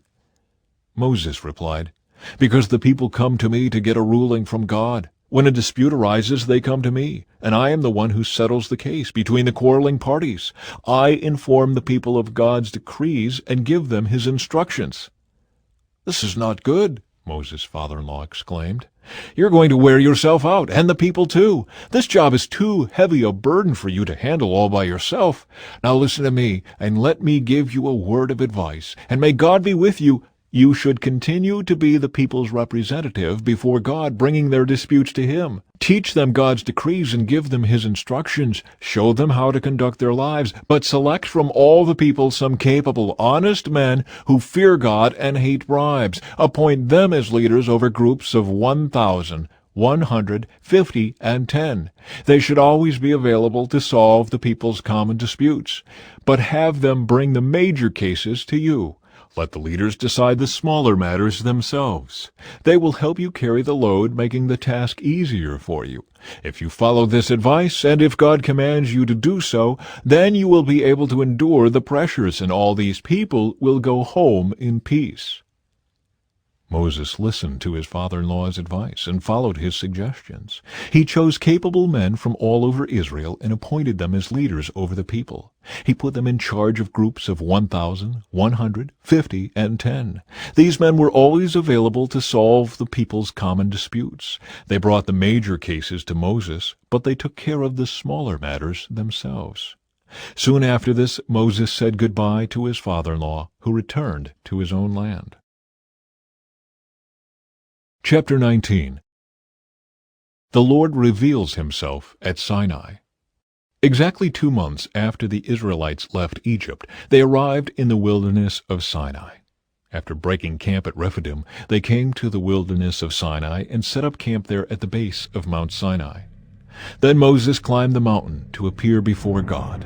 The Lord called to him from the mountain and said, "Give these instructions to the family of Jacob. Announce it to the descendants of Israel. You have seen what I did to the Egyptians. You know how I carried you on eagle's wings and brought you to myself. Now, if you will obey me and keep my covenant, you will be my own special treasure from among all the peoples on earth, for all the earth belongs to me. And you will be my kingdom of priests, my holy nation. This is the message you must give to the people of Israel." So Moses returned from the mountain and called together the elders of the people and told them everything the Lord had commanded him. And all the people responded together, "We will do everything the Lord has commanded." So Moses brought the people's answer back to the Lord. Then the Lord said to Moses, "I will come to you in a thick cloud, Moses, so the people themselves can hear me when I speak with you. Then they will always trust you." Moses told the Lord what the people had said. Then the Lord told Moses, "Go down and prepare the people for my arrival. Consecrate them today and tomorrow, and have them wash their clothing. Be sure they are ready on the third day, for on that day the Lord will come down on Mount Sinai as all the people watch. Mark off a boundary all around the mountain. Warn the people, be careful, do not go up on the mountain, or even touch its boundaries. Anyone who touches the mountain will certainly be put to death. No hand may touch the person or animal that crosses the boundary. Instead, stone them or shoot them with arrows. They must be put to death. However, when the ram's horn sounds a long blast, then the people may go up on the mountain." So Moses went down to the people. He consecrated them for worship, and they washed their clothes. He told them, "Get ready for the third day, and until then, abstain from having sexual intercourse." On the morning of the third day, thunder roared, and lightning flashed, and a dense cloud came down on the mountain. There was a long, loud blast from a ram's horn, and all the people trembled. Moses led them out from the camp to meet with God, and they stood at the foot of the mountain. All of Mount Sinai was covered with smoke because the Lord had descended on it in the form of fire. The smoke billowed into the sky like smoke from a brick kiln, and the whole mountain shook violently. As the blast of the ram's horn grew louder and louder, Moses spoke, and God thundered his reply. The Lord came down on the top of Mount Sinai and called Moses to the top of the mountain. So Moses climbed the mountain. Then the Lord told Moses, "Go back down and warn the people not to break through the boundaries to see the Lord, or they will die. Even the priests who regularly come near to the Lord must purify themselves so that the Lord does not break out and destroy them." "But Lord," Moses protested, "the people cannot come up to Mount Sinai. You already warned us. You told me, mark off a boundary all around the mountain to set it apart as holy." But the Lord said, "Go down and bring Aaron back up with you. In the meantime, do not let the priests or the people break through to approach the Lord, or he will break out and destroy them." So Moses went down to the people and told them what the Lord had said. Chapter 20. 10 Commandments for the Covenant Community. Then God gave the people all these instructions. "I am the Lord your God, who rescued you from the land of Egypt, the place of your slavery. You must not have any other god but me. You must not make for yourself an idol of any kind, or an image of anything in the heavens, or on the earth, or in the sea. You must not bow down to them or worship them, for I, the Lord your God, am a jealous God who will not tolerate your affection for any other gods. I lay the sins of the parents upon their children. The entire family is affected, even children in the 3rd and 4th generations of those who reject me. But I lavish unfailing love for 1,000 generations on those who love me and obey my commands. You must not misuse the name of the Lord your God. The Lord will not let you go unpunished if you misuse his name. Remember to observe the Sabbath day by keeping it holy. You have 6 days each week for your ordinary work. But the seventh day is a Sabbath day of rest, dedicated to the Lord your God. On that day no one in your household may do any work. This includes you, your sons and daughters, your male and female servants, your livestock, and any foreigners living among you. For in 6 days the Lord made the heavens, the earth, the sea, and everything in them. But on the seventh day he rested. That is why the Lord blessed the Sabbath day and set it apart as holy. Honor your father and mother. Then you will live a long, full life in the land the Lord your God is giving you. You must not murder. You must not commit adultery. You must not steal. You must not testify falsely against your neighbor. You must not covet your neighbor's house. You must not covet your neighbor's wife, male or female servant, ox or donkey, or anything else that belongs to your neighbor. When the people heard the thunder and the loud blast of the ram's horn, and when they saw the flashes of lightning and the smoke billowing from the mountain, they stood at a distance, trembling with fear. And they said to Moses, "You speak to us, and we will listen, but don't let God speak directly to us, or we will die."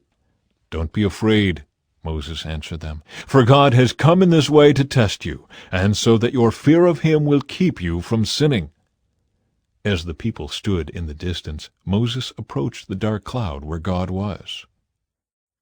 Proper use of altars. And the Lord said to Moses, "Say this to the people of Israel, 'You saw for yourselves that I spoke to you from heaven. Remember, you must not make any idols of silver or gold to rival me.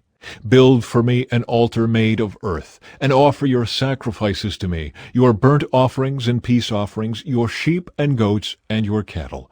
Build my altar wherever I cause my name to be remembered, and I will come to you and bless you. If you use stones to build my altar, use only natural, uncut stones. Do not shape the stones with a tool, for that would make the altar unfit for holy use. And do not approach my altar by going up steps. If you do, someone might look up under your clothing and see your nakedness." Chapter 21. Fair treatment of slaves. These are the regulations you must present to Israel. If you buy a Hebrew slave, he may serve for no more than 6 years. Set him free in the 7th year, and he will owe you nothing for his freedom. If he was single when he became your slave, he shall leave single. But if he was married before he became a slave, then his wife must be freed with him. If his master gave him a wife while he was a slave, and they had sons or daughters, then only the man will be free in the 7th year, but his wife and children will still belong to his master. But the slave may declare, "I love my master, my wife, and my children. I don't want to go free." If he does this, his master must present him before God. Then his master must take him to the door or doorpost and publicly pierce his ear with an awl. After that, the slave will serve his master for life. When a man sells his daughter as a slave, she will not be freed at the end of 6 years, as the men are. If she does not satisfy her owner, he must allow her to be bought back again. But he is not allowed to sell her to foreigners, since he is the one who broke the contract with her. But if the slave's owner arranges for her to marry his son, he may no longer treat her as a slave, but as a daughter. If a man who has married a slave wife takes another wife for himself, he must not neglect the rights of the first wife to food, clothing, and sexual intimacy. If he fails in any of these 3 obligations, she may leave as a free woman without making any payment. Cases of personal injury. Anyone who assaults and kills another person must be put to death. But if it was simply an accident permitted by God, I will appoint a place of refuge where the slayer can run for safety. However, if someone deliberately kills another person, then the slayer must be dragged even from my altar and be put to death. Anyone who strikes father or mother must be put to death. Kidnappers must be put to death, whether they are caught in possession of their victims or have already sold them as slaves. Anyone who dishonors father or mother must be put to death. Now suppose 2 men quarrel, and one hits the other with a stone or fist, and the injured person does not die, but is confined to bed. If he is later able to walk outside again, even with a crutch, the assailant will not be punished, but must compensate his victim for lost wages and provide for his full recovery. If a man beats his male or female slave with a club, and the slave dies as a result, the owner must be punished. But if the slave recovers within a day or two, then the owner shall not be punished, since the slave is his property. Now suppose two men are fighting, and in the process they accidentally strike a pregnant woman so she gives birth prematurely. If no further injury results, the man who struck the woman must pay the amount of compensation the woman's husband demands and the judges approve. But if there is further injury, the punishment must match the injury. A life for a life, an eye for an eye, a tooth for a tooth, a hand for a hand, a foot for a foot, a burn for a burn, a wound for a wound, a bruise for a bruise.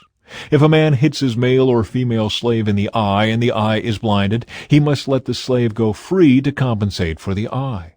And if a man knocks out the tooth of his male or female slave, he must let the slave go free to compensate for the tooth. If an ox gores a man or woman to death, the ox must be stoned, and its flesh may not be eaten. In such a case, however, the owner will not be held liable. But suppose the ox had a reputation for goring, and the owner had been informed but failed to keep it under control. If the ox then kills someone, it must be stoned, and the owner must also be put to death. However, the dead person's relatives may accept payment to compensate for the loss of life. The owner of the ox may redeem his life by paying whatever is demanded. The same regulation applies if the ox gores a boy or a girl. But if the ox gores a slave, either male or female, the animal's owner must pay the slave's owner 30 silver coins, and the ox must be stoned. Suppose someone digs or uncovers a pit and fails to cover it, and then an ox or a donkey falls into it. The owner of the pit must pay full compensation to the owner of the animal, but then he gets to keep the dead animal. If someone's ox injures a neighbor's ox, and the injured ox dies, then the two owners must sell the live ox and divide the price equally between them. They must also divide the dead animal. But if the ox had a reputation for goring, yet its owner failed to keep it under control, he must pay full compensation, a live ox for the dead one, but he may keep the dead ox. Chapter 22. Protection of property. If someone steals an ox or sheep and then kills or sells it, the thief must pay back 5 oxen for each ox stolen, and 4 sheep for each sheep stolen. If a thief is caught in the act of breaking into a house and is struck and killed in the process, the person who killed the thief is not guilty of murder. But if it happens in daylight, the one who killed the thief is guilty of murder. A thief who is caught must pay in full for everything he stole. If he cannot pay, he must be sold as a slave to pay for his theft. If someone steals an ox or a donkey or a sheep, and it is found in the thief's possession, then the thief must pay double the value of the stolen animal. If an animal is grazing in a field or vineyard and the owner lets it stray into someone else's field to graze, then the animal's owner must pay compensation from the best of his own grain or grapes.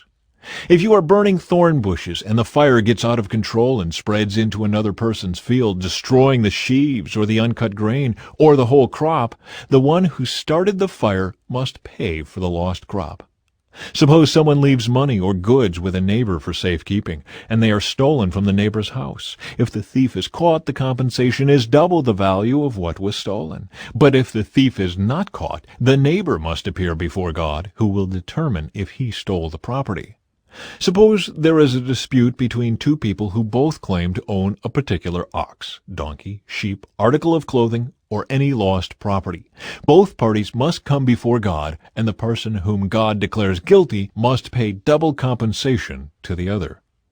Now suppose someone leaves a donkey, ox, sheep, or any other animal with a neighbor for safekeeping, but it dies or is injured or gets away, and no one sees what happened. The neighbor must then take an oath in the presence of the Lord. If the Lord confirms that the neighbor did not steal the property, the owner must accept the verdict and no payment will be required. But if the animal was indeed stolen, the guilty person must pay compensation to the owner. If it was torn to pieces by a wild animal, the remains of the carcass must be shown as evidence, and no compensation will be required. If someone borrows an animal from a neighbor and it is injured or dies when the owner is absent, the person who borrowed it must pay full compensation. But if the owner was present, no compensation is required. And no compensation is required if the animal was rented, for this loss is covered by the rental fee. Social responsibility. If a man seduces a virgin who is not engaged to anyone and has sex with her, he must pay the customary bride price and marry her. But if her father refuses to let him marry her, the man must still pay him an amount equal to the bride price of a virgin. You must not allow a sorceress to live. Anyone who has sexual relations with an animal must certainly be put to death. Anyone who sacrifices to any god other than the Lord must be destroyed. You must not mistreat or oppress foreigners in any way. Remember, you yourselves were once foreigners in the land of Egypt. You must not exploit a widow or an orphan. If you exploit them in any way, and they cry out to me, then I will certainly hear their cry. My anger will blaze against you, and I will kill you with the sword. Then your wives will be widows, and your children fatherless. If you lend money to any of my people who are in need, do not charge interest as a moneylender would. If you take your neighbor's cloak as security for a loan, you must return it before sunset. This coat may be the only blanket your neighbor has. How can a person sleep without it? If you do not return it, and your neighbor cries out to me for help, then I will hear, for I am merciful. You must not dishonor God or curse any of your rulers. You must not hold anything back when you give me offerings from your crops and your wine. You must give me your firstborn sons. You must also give me the firstborn of your cattle, sheep, and goats, but leave the newborn animal with its mother for 7 days, then give it to me on the 8th day. You must be my holy people. Therefore do not eat any animal that has been torn up and killed by wild animals. Throw it to the dogs. Chapter 23. A call for justice. You must not pass along false rumors. You must not cooperate with evil people by lying on the witness stand. You must not follow the crowd in doing wrong. When you are called to testify in a dispute, do not be swayed by the crowd to twist justice. And do not slant your testimony in favor of a person just because that person is poor. If you come upon your enemy's ox or donkey that has strayed away, take it back to its owner. If you see that the donkey of someone who hates you has collapsed under its load, do not walk by. Instead, stop and help. In a lawsuit, you must not deny justice to the poor. Be sure never to charge anyone falsely with evil. Never sentence an innocent or blameless person to death, for I never declare a guilty person to be innocent. Take no bribes, for a bribe makes you ignore something that you clearly see. A bribe makes even a righteous person twist the truth. You must not oppress foreigners. You know what it's like to be a foreigner, for you yourselves were once foreigners in the land of Egypt. Plant and harvest your crops for 6 years, but let the land be renewed and lie uncultivated during the 7th year. Then let the poor among you harvest whatever grows on its own. Leave the rest for wild animals to eat. The same applies to your vineyards and olive groves. You have 6 days each week for your ordinary work, but on the 7th day you must stop working. This gives your ox and your donkey a chance to rest. It also allows your slaves and the foreigners living among you to be refreshed. Pay close attention to all my instructions. You must not call on the name of any other gods. Do not even speak their names. 3 annual festivals. Each year you must celebrate 3 festivals in my honor. First, celebrate the festival of unleavened bread. For 7 days the bread you eat must be made without yeast, just as I commanded you. Celebrate this festival annually at the appointed time in early spring, in the month of Abib, for that is the anniversary of your departure from Egypt. No one may appear before me without an offering. Second, celebrate the festival of harvest, when you bring me the first crops of your harvest. Finally, celebrate the festival of the final harvest at the end of the harvest season, when you have harvested all the crops from your fields. At these 3 times each year, every man in Israel must appear before the sovereign, the Lord. You must not offer the blood of my sacrificial offerings together with any baked goods containing yeast, and do not leave the fat from the festival offerings until the next morning. As you harvest your crops, bring the very best of the first harvest to the house of the Lord your God. You must not cook a young goat in its mother's milk. A promise of the Lord's presence. See, I am sending an angel before you to protect you on your journey and lead you safely to the place I have prepared for you. Pay close attention to him and obey his instructions. Do not rebel against him, for he is my representative, and he will not forgive your rebellion.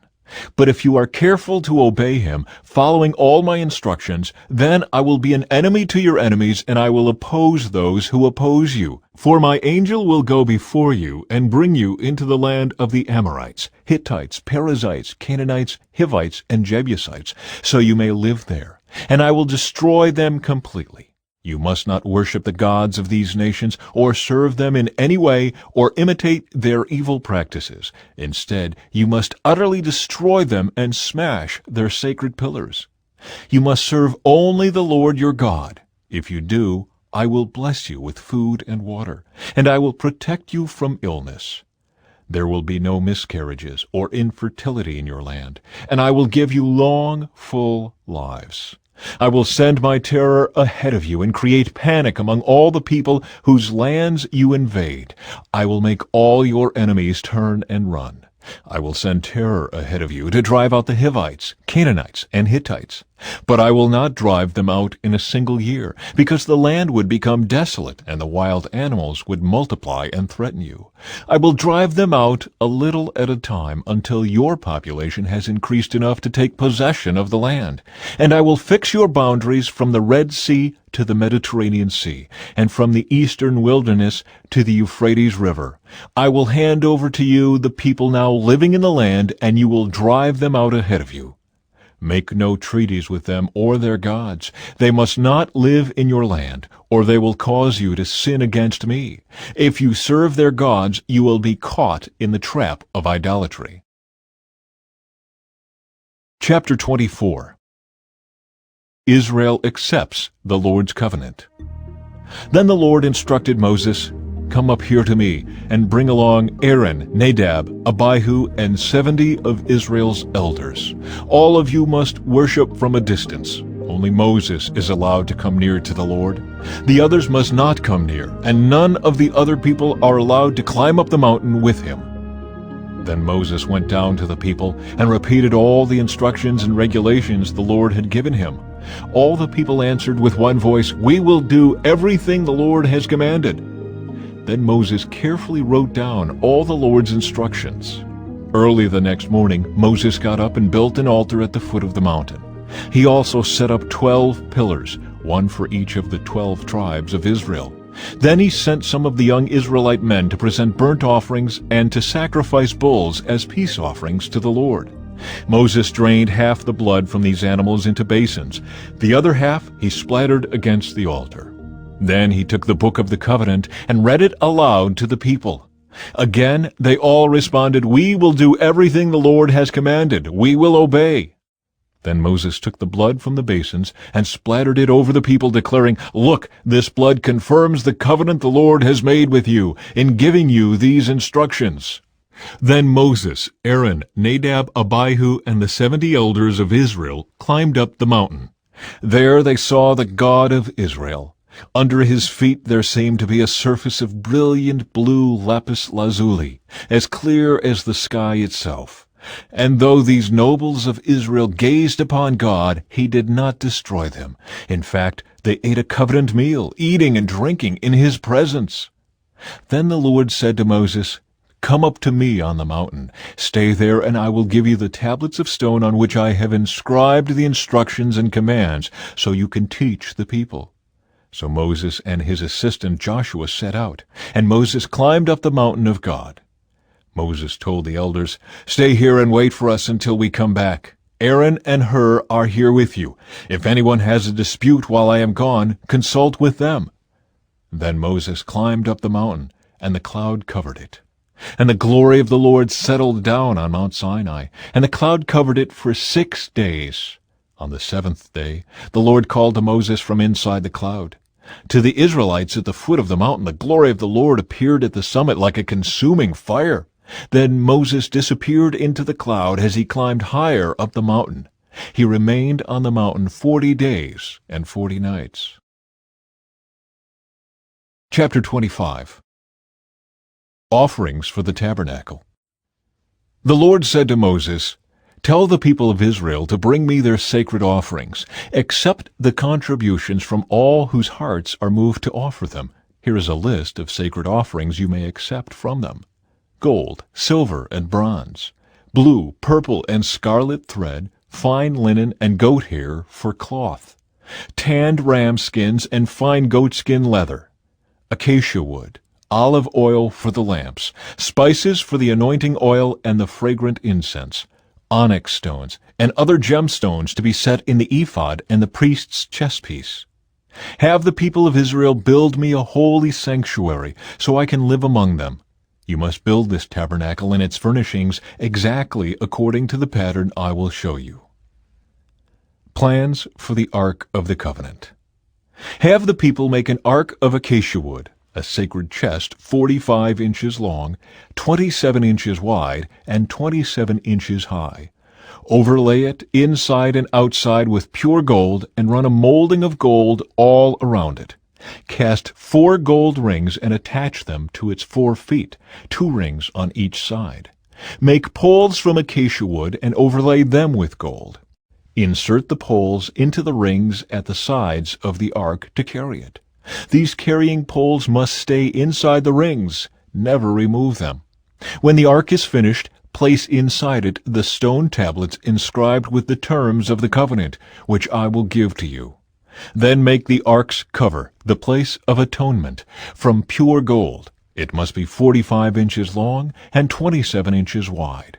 Then make 2 cherubim from hammered gold and place them on the 2 ends of the atonement cover. Mold the cherubim on each end of the atonement cover, making it all of one piece of gold. The cherubim will face each other and look down on the atonement cover. With their wings spread above it, they will protect it. Place inside the ark the stone tablets inscribed with the terms of the covenant, which I will give to you. Then put the atonement cover on top of the ark. I will meet with you there and talk to you from above the atonement cover, between the gold cherubim that hover over the ark of the covenant. From there I will give you my commands for the people of Israel. Plans for the table. Then make a table of acacia wood 36 inches long, 18 inches wide, and 27 inches high.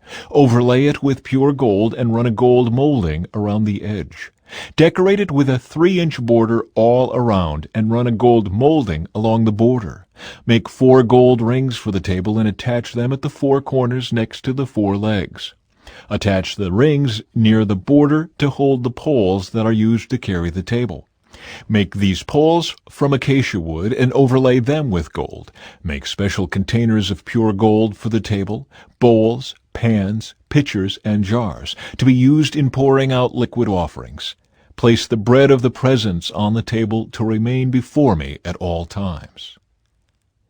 Plans for the lampstand. Make a lampstand of pure hammered gold. Make the entire lampstand and its decorations of one piece: the base, center stem, lamp cups, buds, and petals. Make it with 6 branches going out from the center stem, 3 on each side.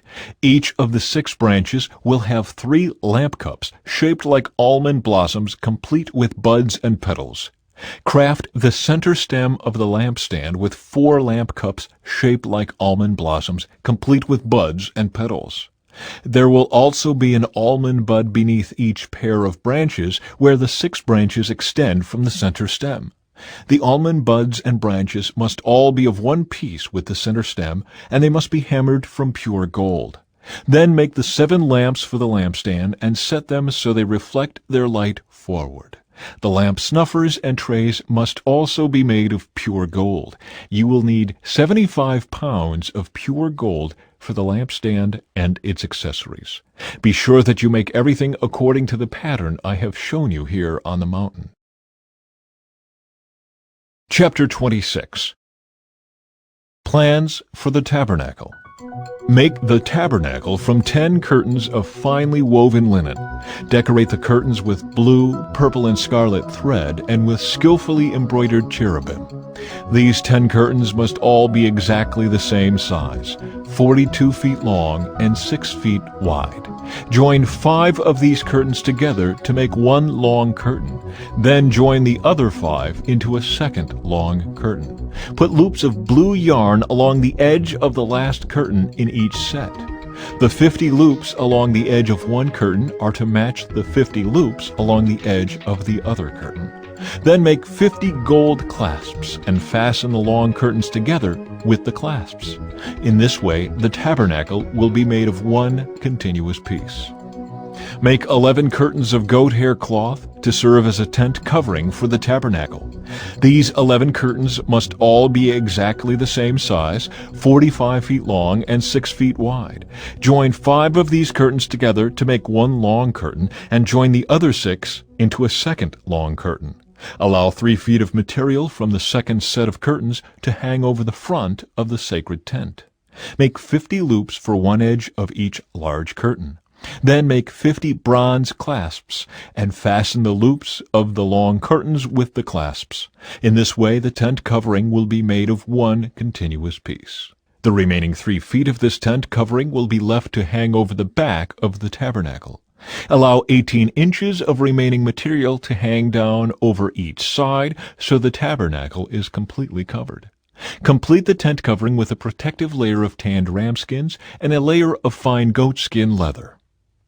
For the framework of the tabernacle, construct frames of acacia wood. Each frame must be 15 feet high and 27 inches wide, with 2 pegs under each frame.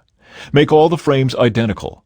Make 20 of these frames to support the curtains on the south side of the tabernacle. Also make 40 silver bases, 2 bases under each frame, with the pegs fitting securely into the bases.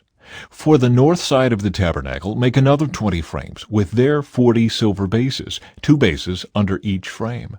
Make 6 frames for the rear, the west side of the tabernacle, along with 2 additional frames to reinforce the rear corners of the tabernacle. These corner frames will be matched at the bottom and firmly attached at the top with a single ring, forming a single corner unit. Make both of these corner units the same way. So there will be 8 frames at the rear of the tabernacle set in 16 silver bases, 2 bases under each frame. Make crossbars of acacia wood to link the frames, 5 crossbars for the north side of the tabernacle and 5 for the south side. Also make 5 crossbars for the rear of the tabernacle, which will face west. The middle crossbar, attached halfway up the frames, will run all the way from one end of the tabernacle to the other. Overlay the frames with gold and make gold rings to hold the crossbars. Overlay the crossbars with gold as well. Set up this tabernacle according to the pattern you were shown on the mountain. For the inside of the tabernacle, make a special curtain of finely woven linen. Decorate it with blue, purple, and scarlet thread and with skillfully embroidered cherubim. Hang this curtain on gold hooks attached to 4 posts of acacia wood. Overlay the posts with gold and set them in 4 silver bases. Hang the inner curtain from clasps and put the Ark of the Covenant in the room behind it. This curtain will separate the holy place from the most holy place. Then put the Ark's cover, the place of atonement, on top of the Ark of the Covenant inside the most holy place. Place the table outside the inner curtain on the north side of the tabernacle and place the lampstand across the room on the south side. Make another curtain for the entrance to the sacred tent. Make it of finely woven linen and embroider it with exquisite designs using blue, purple, and scarlet thread. Craft 5 posts from acacia wood, overlay them with gold, and hang the curtain from them with gold hooks. Cast 5 bronze bases for the posts. Chapter 27. Plans for the altar of burnt offering.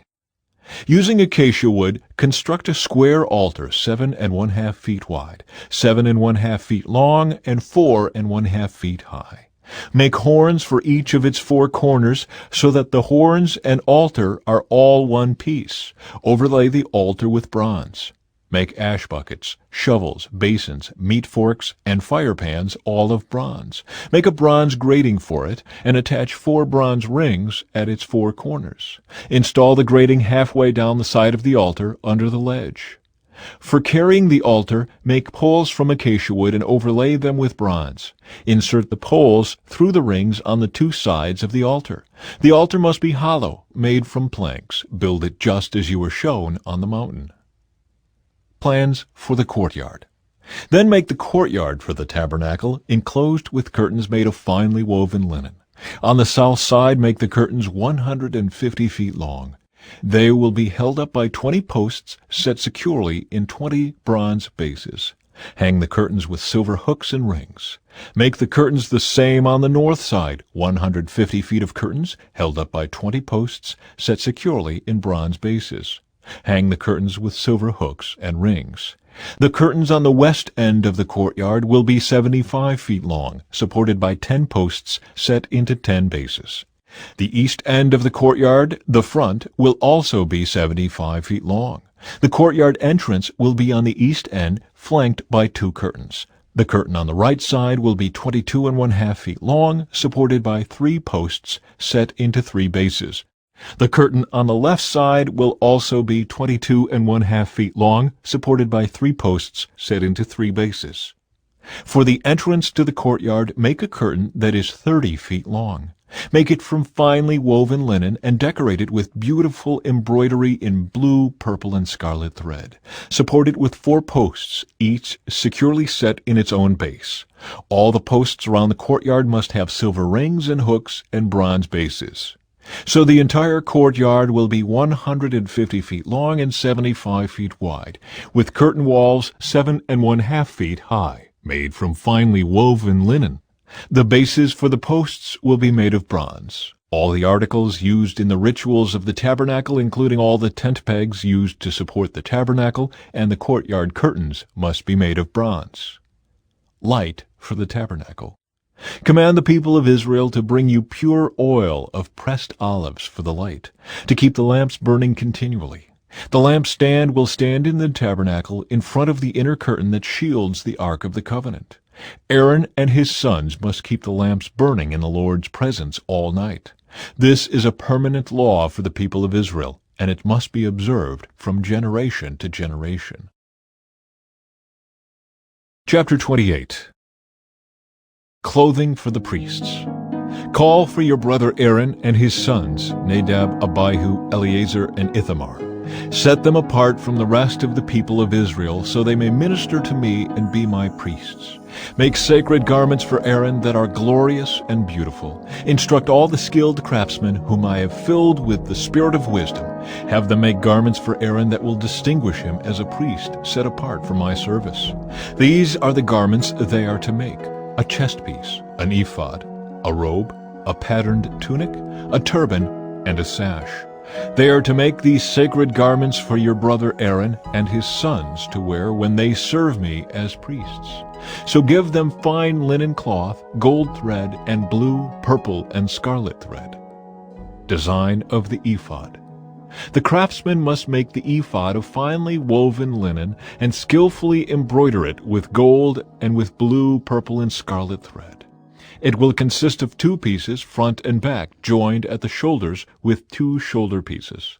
The decorative sash will be made of the same materials, finely woven linen embroidered with gold and with blue, purple, and scarlet thread. Take 2 onyx stones and engrave on them the names of the tribes of Israel. 6 names will be on each stone, arranged in the order of the births of the original sons of Israel. Engrave these names on the 2 stones in the same way a jeweler engraves a seal. Then mount the stones in settings of gold filigree. Fasten the 2 stones on the shoulder pieces of the ephod as a reminder that Aaron represents the people of Israel. Aaron will carry these names on his shoulders as a constant reminder whenever he goes before the Lord. Make the settings of gold filigree, then braid 2 cords of pure gold and attach them to the filigree settings on the shoulders of the ephod. Design of the chest piece.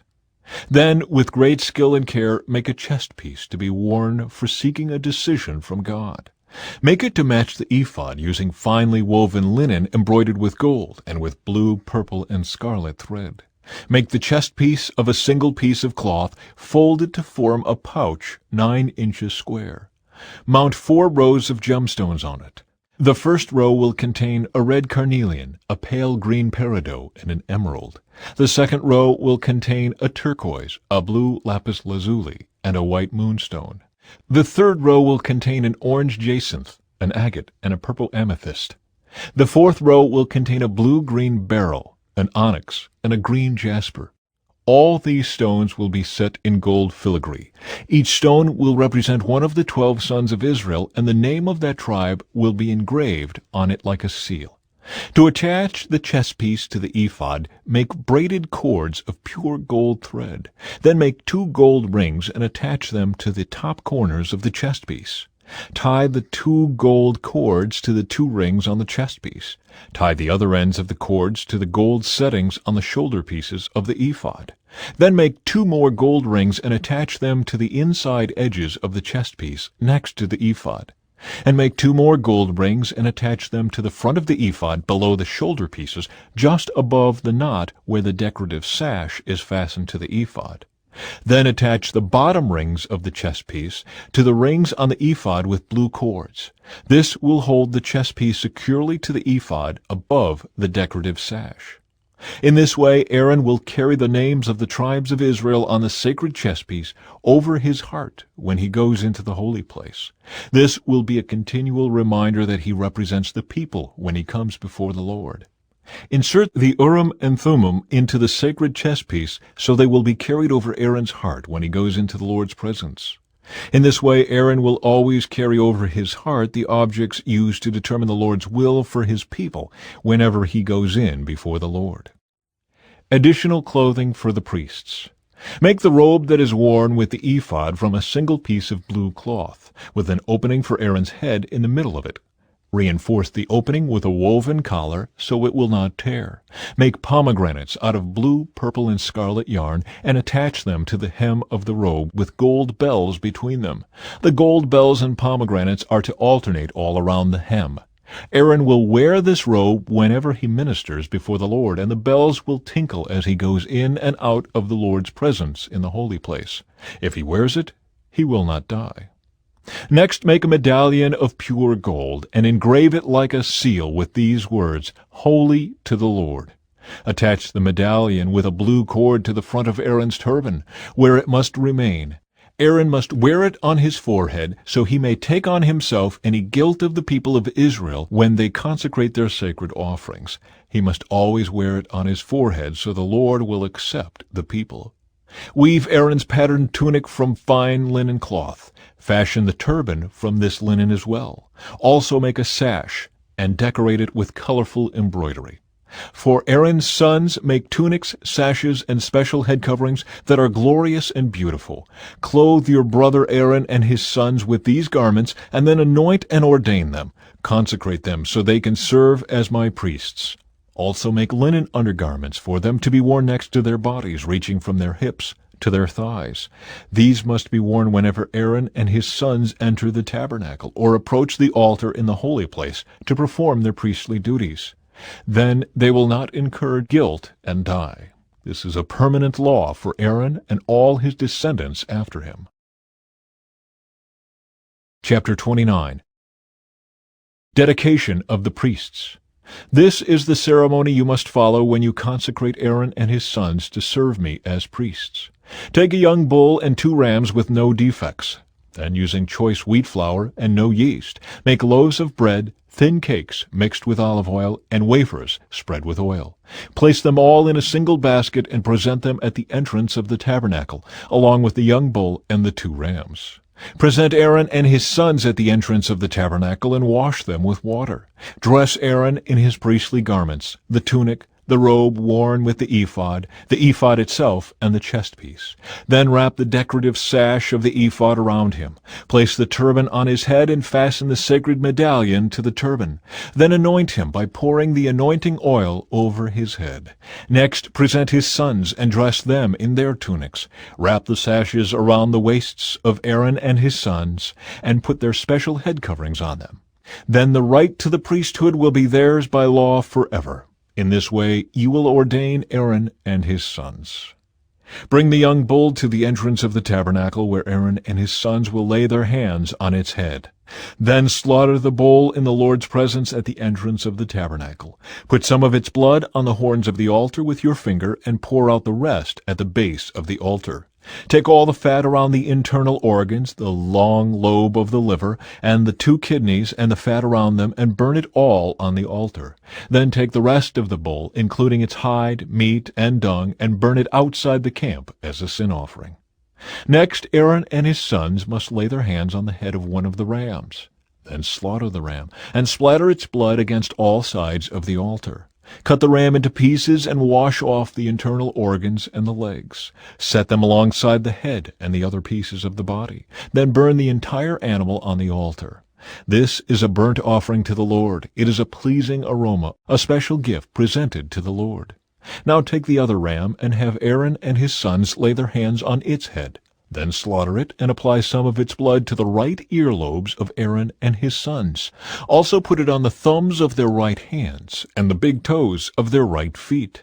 Splatter the rest of the blood against all sides of the altar. Then take some of the blood from the altar and some of the anointing oil and sprinkle it on Aaron and his sons and on their garments. In this way they and their garments will be set apart as holy. Since this is the ram for the ordination of Aaron and his sons, take the fat of the ram, including the fat of the broad tail, the fat around the internal organs, the long lobe of the liver, and the 2 kidneys and the fat around them, along with the right thigh. Then take 1 round loaf of bread, 1 thin cake mixed with olive oil, and 1 wafer from the basket of bread without yeast that was placed in the Lord's presence.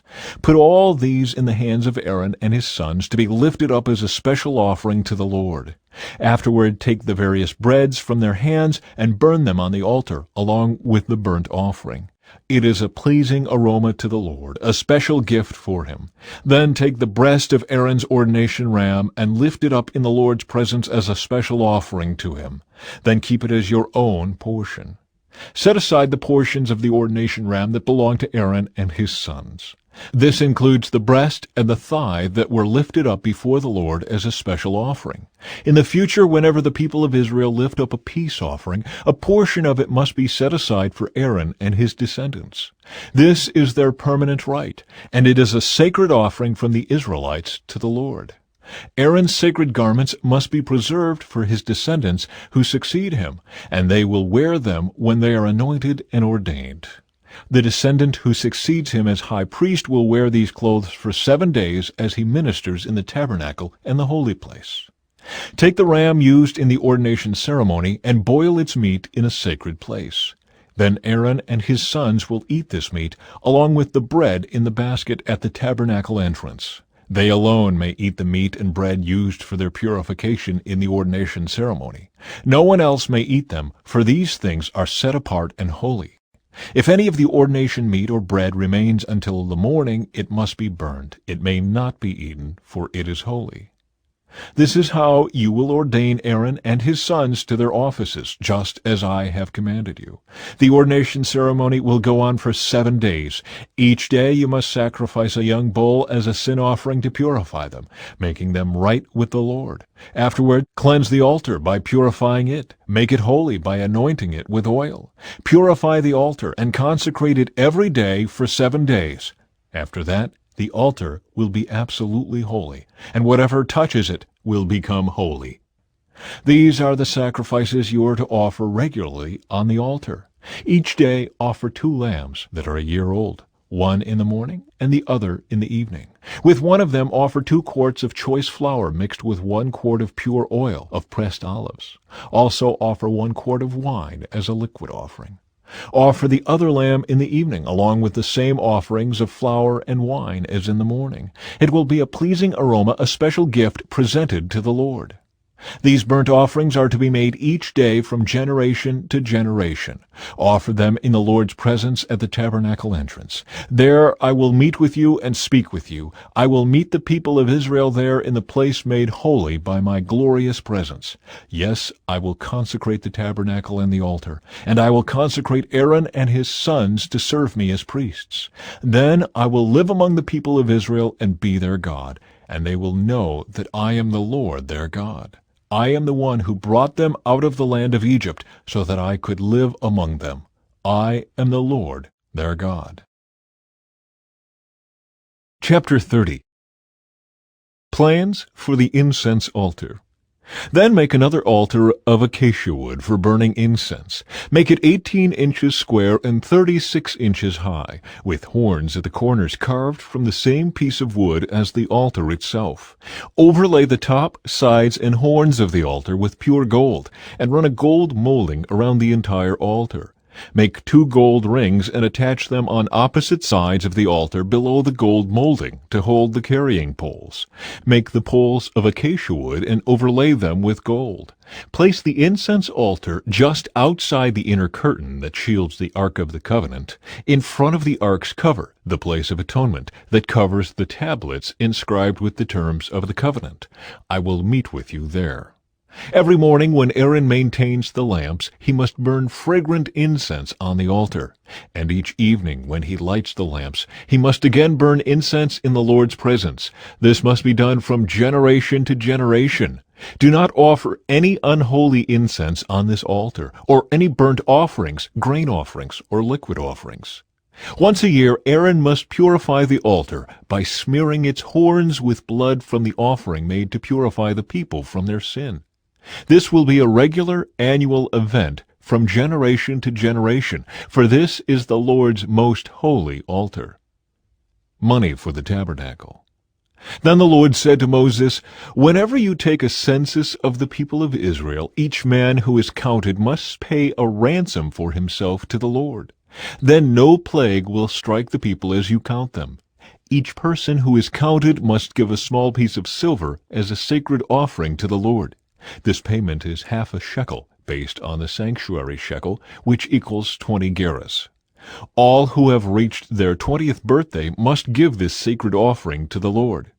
When this offering is given to the Lord to purify your lives, making you right with Him, the rich must not give more than the specified amount, and the poor must not give less. Receive this ransom money from the Israelites and use it for the care of the tabernacle. It will bring the Israelites to the Lord's attention, and it will purify your lives." Plans for the wash basin. Then the Lord said to Moses, "Make a bronze wash basin with a bronze stand. Place it between the tabernacle and the altar, and fill it with water. Aaron and his sons will wash their hands and feet there.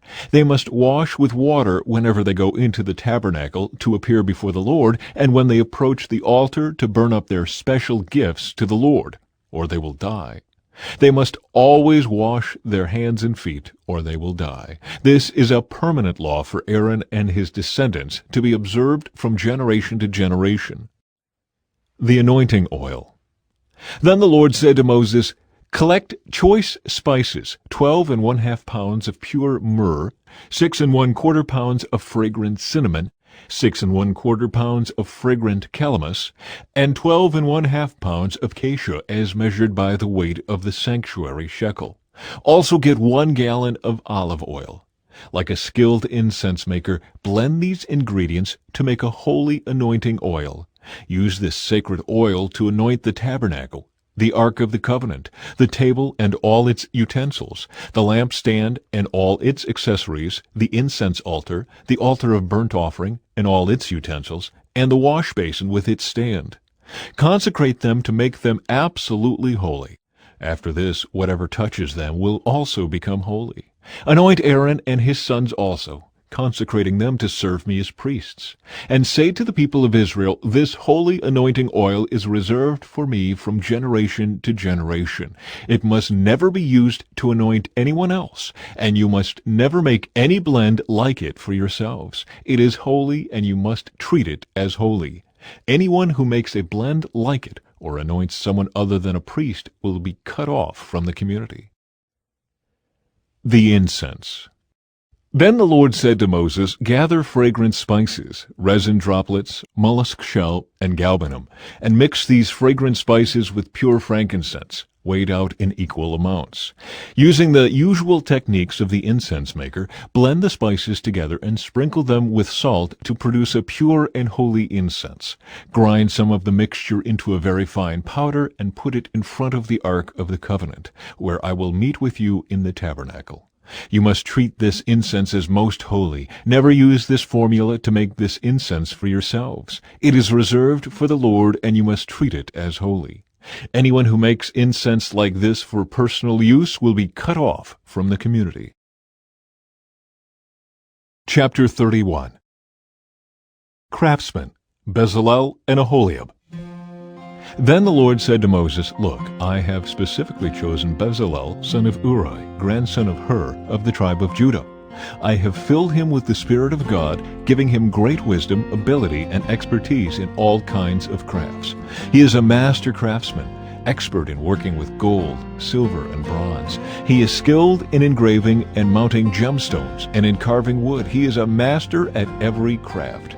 And I have personally appointed Aholiab, son of Ahisamach, of the tribe of Dan, to be his assistant. Moreover, I have given special skill to all the gifted craftsmen, so they can make all the things I have commanded you to make: the tabernacle, the Ark of the Covenant, the Ark's cover, the place of atonement, all the furnishings of the tabernacle, the table and its utensils, the pure gold lampstand with all its accessories, the incense altar, the altar of burnt offering with all its utensils, the wash basin with its stand, the beautifully stitched garments, the sacred garments for Aaron the priest, and the garments for his sons to wear as they minister as priests, the anointing oil, the fragrant incense for the holy place. The craftsman must make everything as I have commanded you. Instructions for the Sabbath. The Lord then gave these instructions to Moses. Tell the people of Israel, be careful to keep my Sabbath day, for the Sabbath is a sign of the covenant between me and you from generation to generation. It is given so you may know that I am the Lord who makes you holy. You must keep the Sabbath day, for it is a holy day for you. Anyone who desecrates it must be put to death. Anyone who works on that day will be cut off from the community. You have 6 days each week for your ordinary work, but the seventh day must be a Sabbath day of complete rest, a holy day dedicated to the Lord. Anyone who works on the Sabbath must be put to death. The people of Israel must keep the Sabbath day by observing it from generation to generation. This is a covenant obligation for all time. It is a permanent sign of my covenant with the people of Israel. For in 6 days the Lord made heaven and earth, but on the seventh day he stopped working and was refreshed. When the Lord finished speaking with Moses on Mount Sinai, he gave him the 2 stone tablets inscribed with the terms of the covenant, written by the finger of God. Chapter 32. The Gold Calf. When the people saw how long it was taking Moses to come back down the mountain, they gathered around Aaron. "Come on," they said, "make us some gods who can lead us. We don't know what happened to this fellow Moses who brought us here from the land of Egypt." So Aaron said, "Take the gold rings from the ears of your wives and sons and daughters and bring them to me." All the people took the gold rings from their ears and brought them to Aaron. Then Aaron took the gold, melted it down, and molded it into the shape of a calf. When the people saw it, they exclaimed, "O Israel, these are the gods who brought you out of the land of Egypt." Aaron saw how excited the people were, so he built an altar in front of the calf. Then he announced, "Tomorrow will be a festival to the Lord." The people got up early the next morning to sacrifice burnt offerings and peace offerings. After this, they celebrated with feasting and drinking, and they indulged in pagan revelry. The Lord told Moses, "Quick, Go down the mountain. Your people, whom you brought from the land of Egypt, have corrupted themselves. How quickly they have turned away from the way I commanded them to live. They have melted down gold and made a calf, and they have bowed down and sacrificed to it. They are saying, 'These are your gods, O Israel, who brought you out of the land of Egypt.'" Then the Lord said, "I have seen how stubborn and rebellious these people are. Now leave me alone so my fierce anger can blaze against them, and I will destroy them. Then I will make you, Moses, into a great nation." But Moses tried to pacify the Lord his God. "O Lord," he said, "why are you so angry with your own people, whom you brought from the land of Egypt with such great power and such a strong hand? Why let the Egyptians say, 'Their God rescued them with the evil intention of slaughtering them in the mountains and wiping them from the face of the earth'?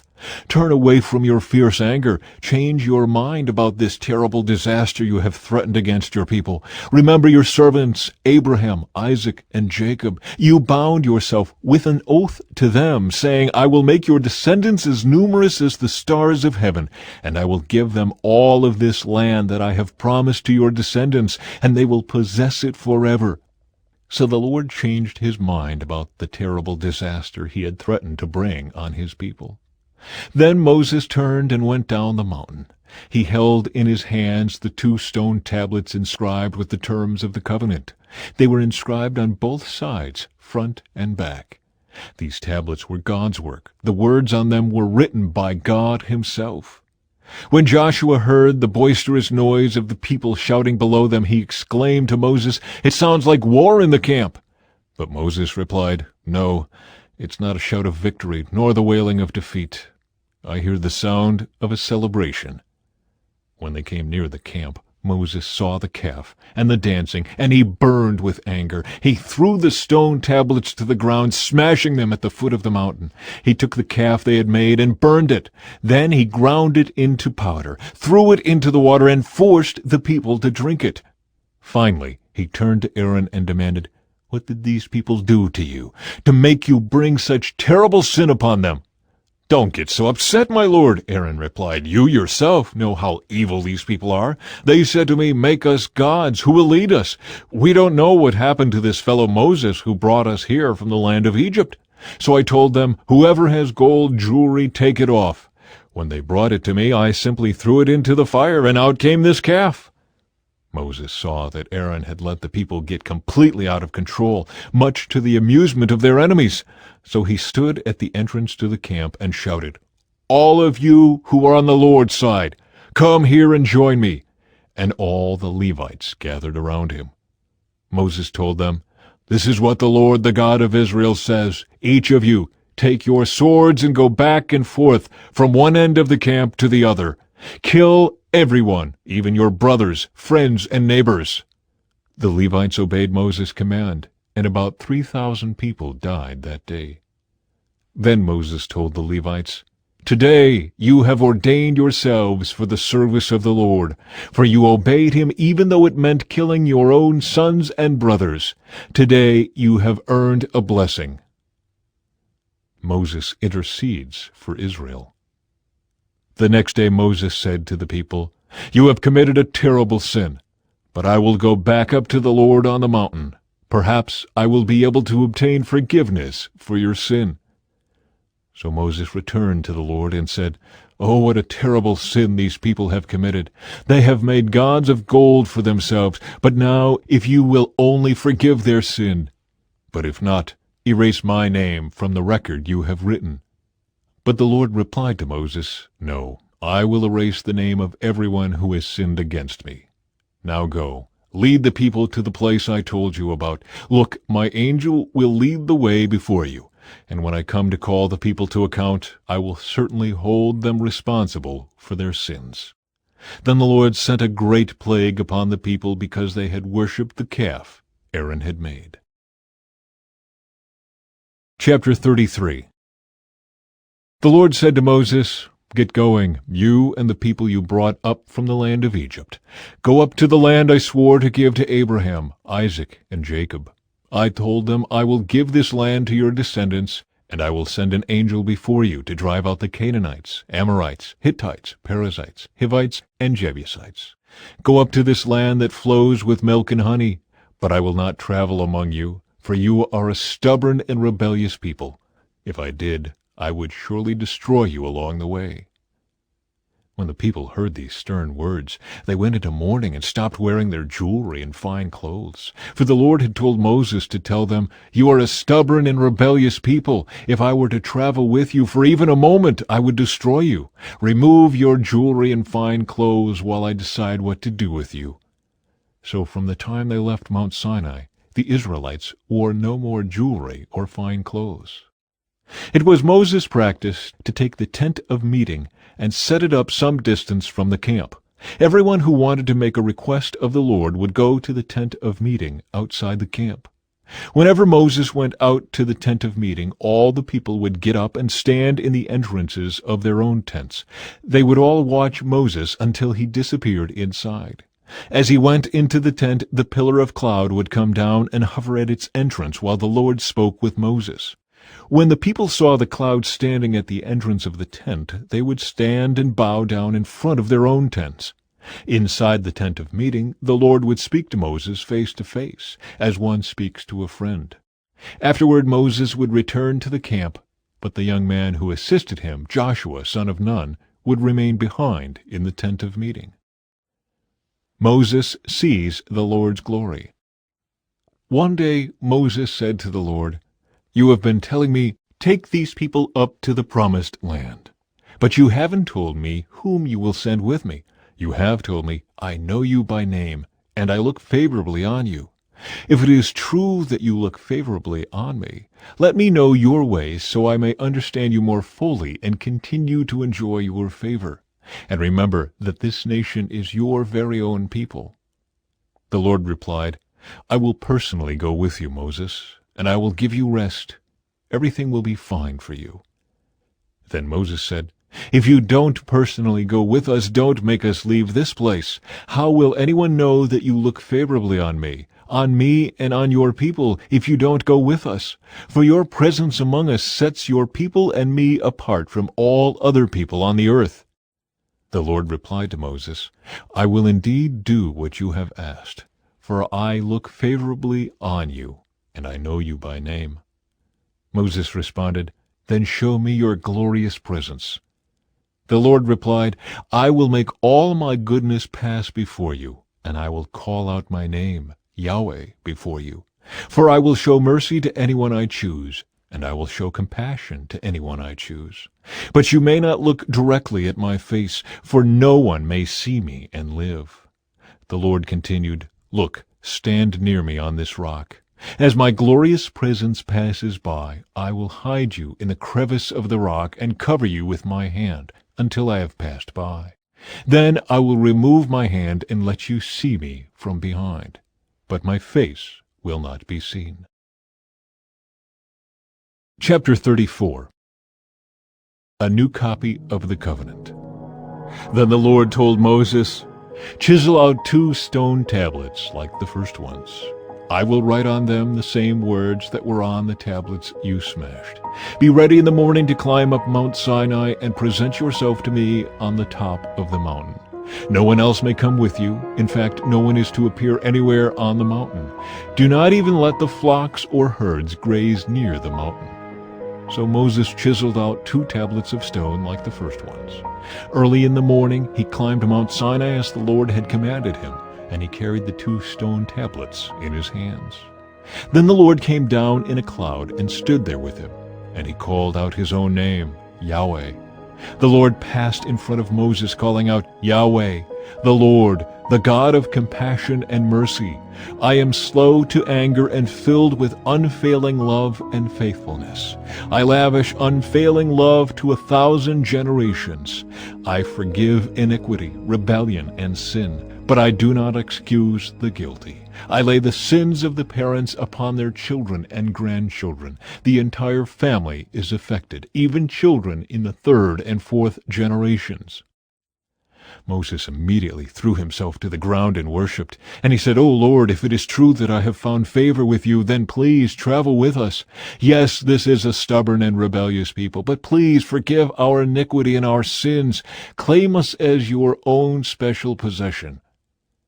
The Lord replied, "Listen, I am making a covenant with you in the presence of all your people. I will perform miracles that have never been performed anywhere in all the earth or in any nation, and all the people around you will see the power of the Lord, the awesome power I will display for you.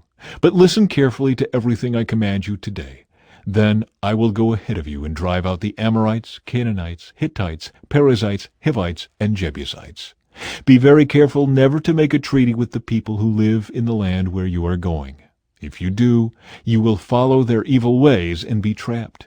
Instead, you must break down their pagan altars, smash their sacred pillars, and cut down their Asherah poles. You must worship no other gods, for the Lord, whose very name is jealous, is a God who is jealous about his relationship with you. You must not make a treaty of any kind with the people living in the land. They lust after their gods, offering sacrifices to them. They will invite you to join them in their sacrificial meals, and you will go with them. Then you will accept their daughters who sacrifice to other gods as wives for your sons. And they will seduce your sons to commit adultery against me by worshiping other gods. You must not make any gods of molten metal for yourselves. You must celebrate the festival of unleavened bread. For 7 days the bread you eat must be made without yeast, just as I commanded you. Celebrate this festival annually at the appointed time in early spring, in the month of Abib, for that is the anniversary of your departure from Egypt. The firstborn of every animal belongs to me, including the firstborn males from your herds of cattle and your flocks of sheep and goats. A firstborn donkey may be bought back from the Lord by presenting a lamb or young goat in its place. But if you do not buy it back, you must break its neck. However, you must buy back every firstborn son. No one may appear before me without an offering. You have 6 days each week for your ordinary work, but on the seventh day you must stop working, even during the seasons of plowing and harvest. You must celebrate the festival of harvest with the first crop of the wheat harvest, and celebrate the festival of the final harvest at the end of the harvest season. 3 times each year every man in Israel must appear before the sovereign, the Lord, the God of Israel. I will drive out the other nations ahead of you and expand your territory, so no one will covet and conquer your land while you appear before the Lord your God 3 times each year. You must not offer the blood of my sacrificial offerings together with any baked goods containing yeast, and none of the meat of the Passover sacrifice may be kept over until the next morning. As you harvest your crops, bring the very best of the first harvest to the house of the Lord your God. You must not cook a young goat in its mother's milk. Then the Lord said to Moses, "Write down all these instructions, for they represent the terms of the covenant I am making with you and with Israel." Moses remained there on the mountain with the Lord 40 days and 40 nights. In all that time he ate no bread and drank no water. And the Lord wrote the terms of the covenant, the 10 Commandments, on the stone tablets. When Moses came down Mount Sinai carrying the 2 stone tablets inscribed with the terms of the covenant, he wasn't aware that his face had become radiant because he had spoken to the Lord. So when Aaron and the people of Israel saw the radiance of Moses' face, they were afraid to come near him. But Moses called out to them and asked Aaron and all the leaders of the community to come over, and he talked with them. Then all the people of Israel approached him, and Moses gave them all the instructions the Lord had given him on Mount Sinai. When Moses finished speaking with them, he covered his face with a veil.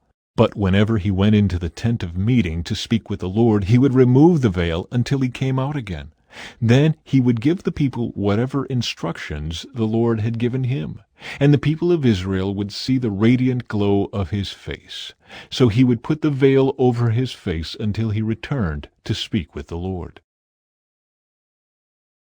Chapter 35.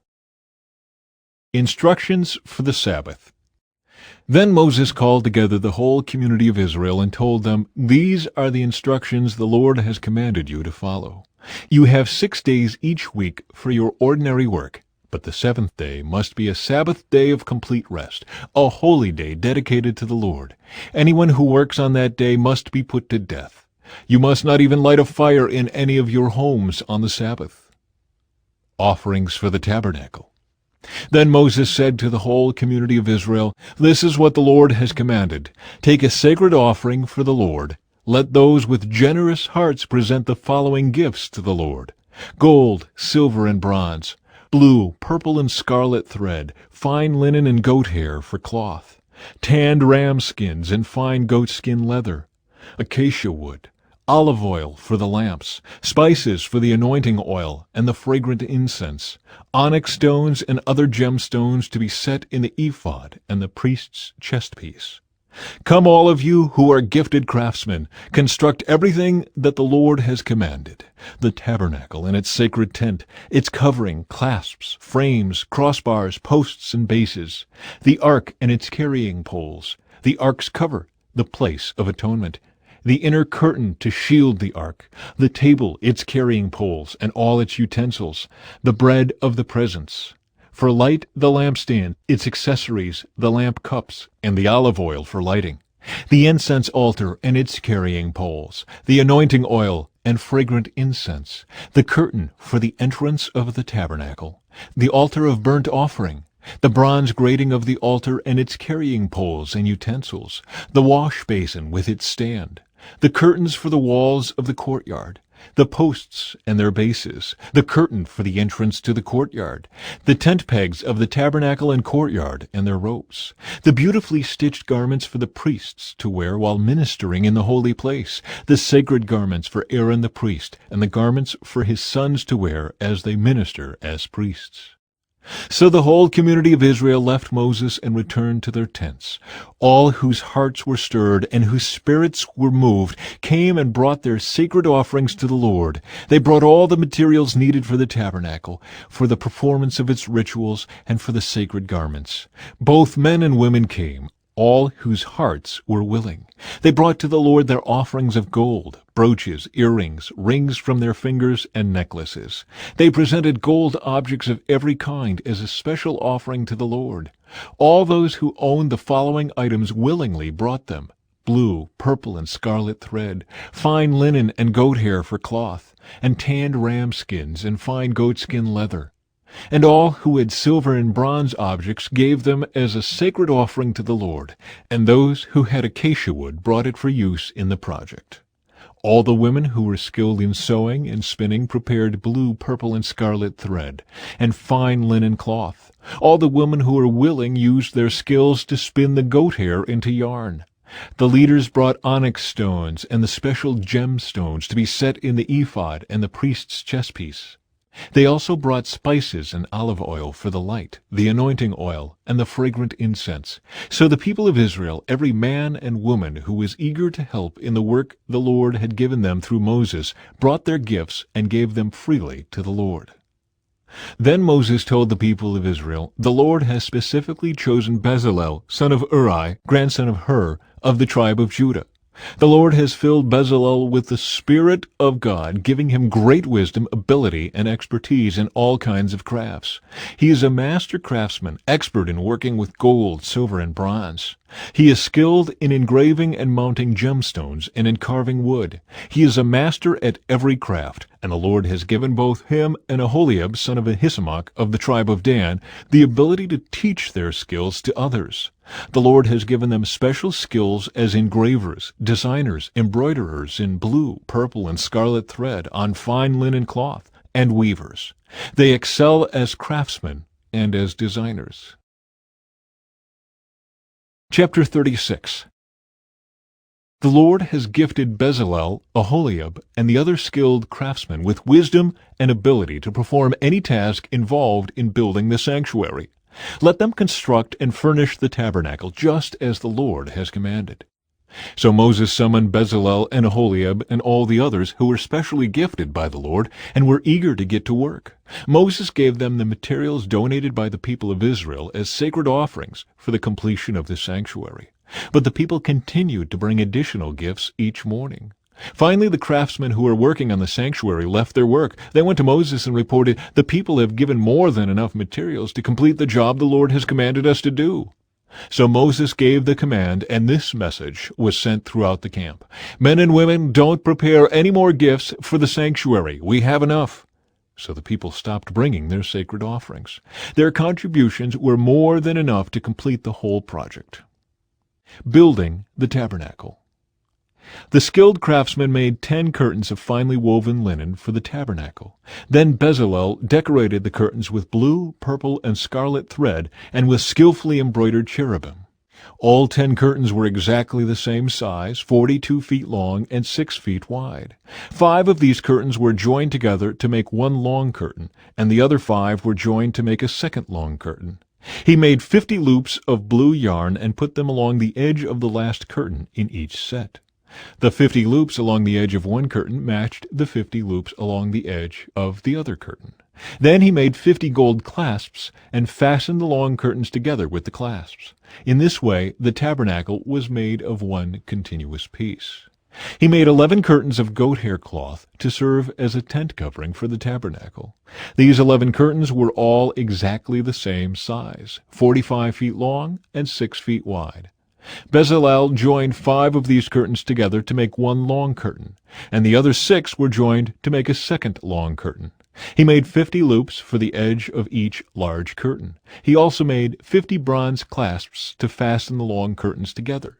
In this way, the tent covering was made of one continuous piece. He completed the tent covering with a layer of tanned ram skins and a layer of fine goatskin leather. For the framework of the tabernacle, Bezalel constructed frames of acacia wood. Each frame was 15 feet high and 27 inches wide, with 2 pegs under each frame. All the frames were identical. He made 20 of these frames to support the curtains on the south side of the tabernacle. He also made 40 silver bases, 2 bases under each frame, with the pegs fitting securely into the bases. For the north side of the tabernacle he made another 20 frames, with their 40 silver bases, 2 bases under each frame. He made 6 frames for the rear, the west side of the tabernacle, along with 2 additional frames to reinforce the rear corners of the tabernacle. These corner frames were matched at the bottom and firmly attached at the top with a single ring, forming a single corner unit. Both of these corner units were made the same way. So there were 8 frames at the rear of the tabernacle, set in 16 silver bases, 2 bases under each frame. Then he made crossbars of acacia wood to link the frames, 5 crossbars for the north side of the tabernacle and 5 for the south side. He also made 5 crossbars for the rear of the tabernacle, which faced west. He made the middle crossbar to attach halfway up the frames. It ran all the way from one end of the tabernacle to the other. He overlaid the frames with gold and made gold rings to hold the crossbars. Then he overlaid the crossbars with gold as well. For the inside of the tabernacle, Bezalel made a special curtain of finely woven linen. He decorated it with blue, purple, and scarlet thread and with skillfully embroidered cherubim. For the curtain he made 4 posts of acacia wood and 4 gold hooks. He overlaid the posts with gold and set them in 4 silver bases. Then he made another curtain for the entrance to the sacred tent. He made it of finely woven linen and embroidered it with exquisite designs using blue, purple, and scarlet thread. This curtain was hung on gold hooks attached to 5 posts. The posts with their decorated tops and hooks were overlaid with gold, and the 5 bases were cast from bronze. Chapter 37. Building the Ark of the Covenant. Next, Bezalel made the Ark of acacia wood, a sacred chest 45 inches long, 27 inches wide, and 27 inches high. He overlaid it inside and outside with pure gold, and he ran a molding of gold all around it. He cast 4 gold rings and attached them to its 4 feet, 2 rings on each side. Then he made poles from acacia wood and overlaid them with gold. He inserted the poles into the rings at the sides of the ark to carry it. Then he made the ark's cover, the place of atonement, from pure gold. It was 45 inches long and 27 inches wide. He made 2 cherubim from hammered gold and placed them on the 2 ends of the atonement cover. He molded the cherubim on each end of the atonement cover, making it all of one piece of gold. The cherubim faced each other and looked down on the atonement cover. With their wings spread above it, they protected it. Building the table. Then Bezalel made the table of acacia wood, 36 inches long, 18 inches wide, and 27 inches high. He overlaid it with pure gold and ran a gold molding around the edge. He decorated it with a 3-inch border all around, and he ran a gold molding along the border. Then he cast 4 gold rings for the table and attached them at the 4 corners next to the 4 legs. The rings were attached near the border to hold the poles that were used to carry the table. He made these poles from acacia wood and overlaid them with gold. Then he made special containers of pure gold for the table: bowls, pans, jars, and pitchers, to be used in pouring out liquid offerings. Building the lampstand. Then Bezalel made the lampstand of pure hammered gold. He made the entire lampstand and its decorations of one piece: the base, center stem, lamp cups, buds, and petals. The lampstand had 6 branches going out from the center stem, 3 on each side. Each of the 6 branches had 3 lamp cups, shaped like almond blossoms, complete with buds and petals. The center stem of the lampstand was crafted with 4 lamp cups, shaped like almond blossoms, complete with buds and petals. There was an almond bud beneath each pair of branches, where the 6 branches extended from the center stem, all made of one piece. The almond buds and branches were all of one piece with the center stem, and they were hammered from pure gold. He also made 7 lamps for the lampstand, lamp snuffers, and trays, all of pure gold. The entire lampstand, along with its accessories, was made from 75 pounds of pure gold. Building the incense altar. Then Bezalel made the incense altar of acacia wood. It was 18 inches square and 36 inches high, with horns at the corners carved from the same piece of wood as the altar itself. He overlaid the top, sides, and horns of the altar with pure gold, and he ran a gold molding around the entire altar. He made 2 gold rings and attached them on opposite sides of the altar below the gold molding to hold the carrying poles. He made the poles of acacia wood and overlaid them with gold.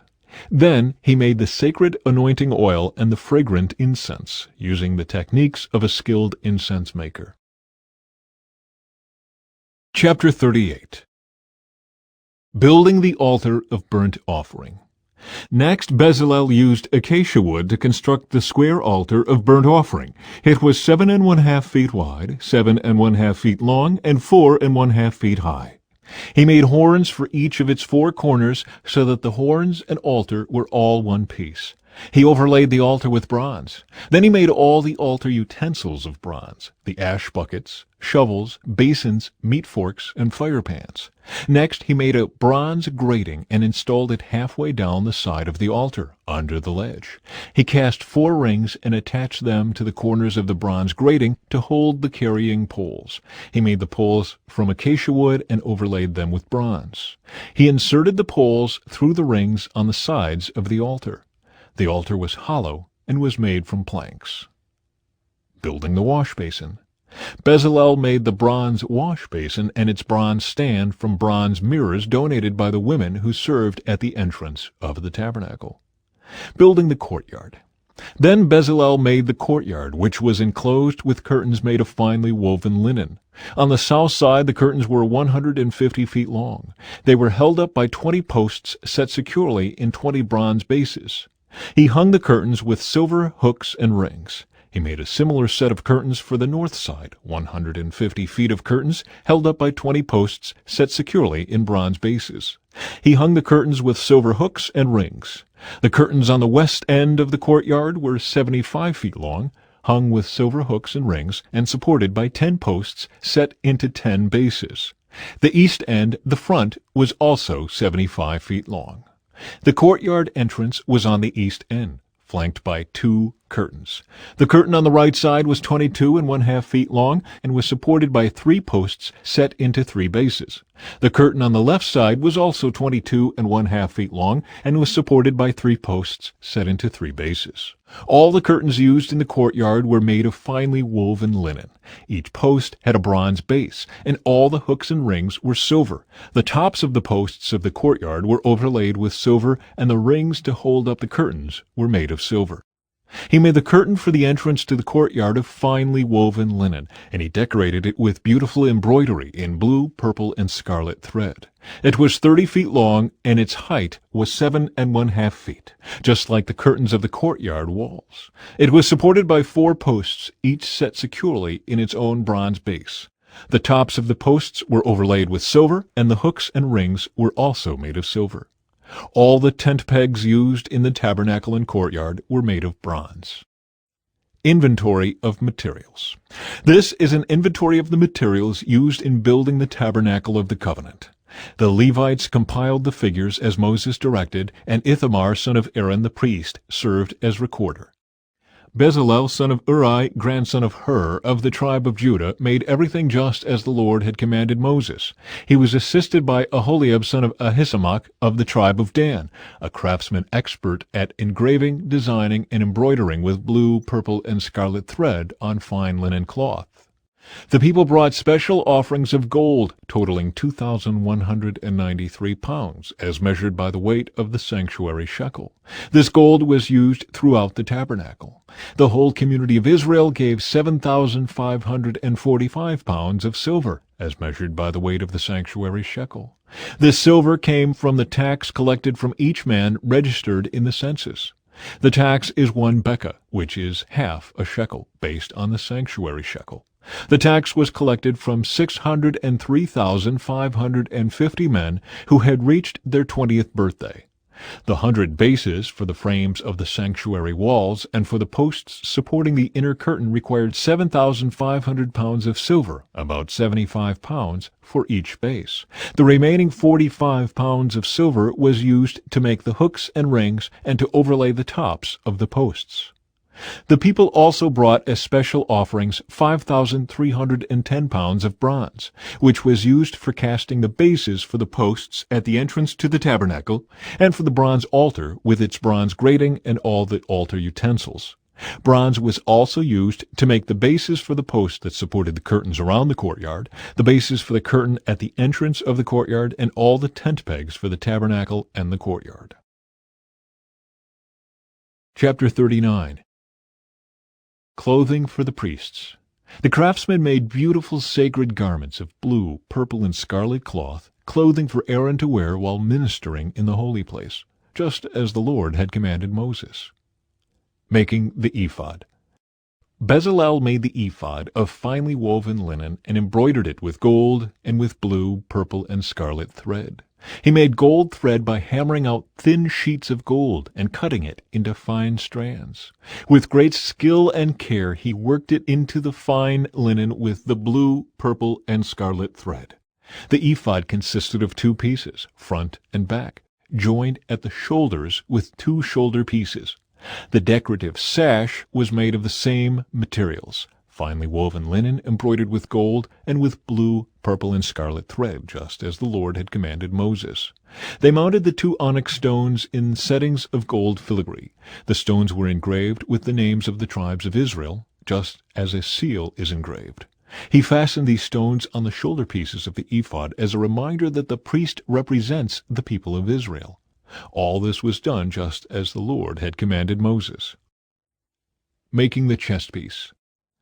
Bezalel made the chest piece with great skill and care. He made it to match the ephod, using finely woven linen embroidered with gold and with blue, purple, and scarlet thread. He made the chest piece of a single piece of cloth folded to form a pouch 9 inches square. They mounted 4 rows of gemstones on it. The first row contained a red carnelian, a pale green peridot, and an emerald. The second row contained a turquoise, a blue lapis lazuli, and a white moonstone. The third row contained an orange jacinth, an agate, and a purple amethyst.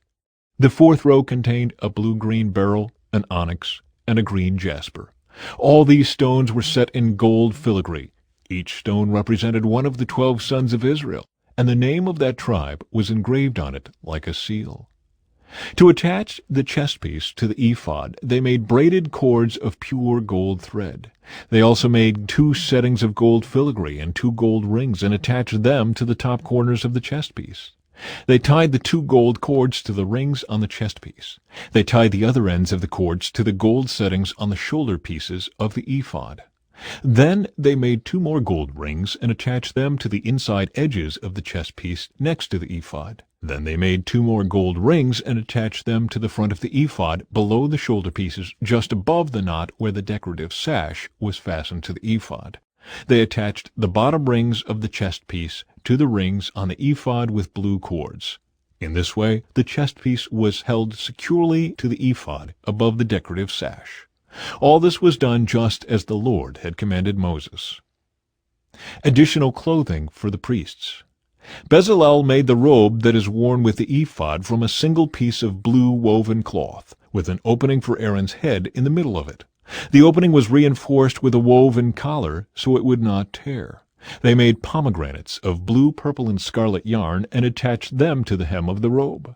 They also made bells of pure gold and placed them between the pomegranates along the hem of the robe, with bells and pomegranates alternating all around the hem. This robe was to be worn whenever the priest ministered before the Lord, just as the Lord had commanded Moses. They made tunics for Aaron and his sons from fine linen cloth.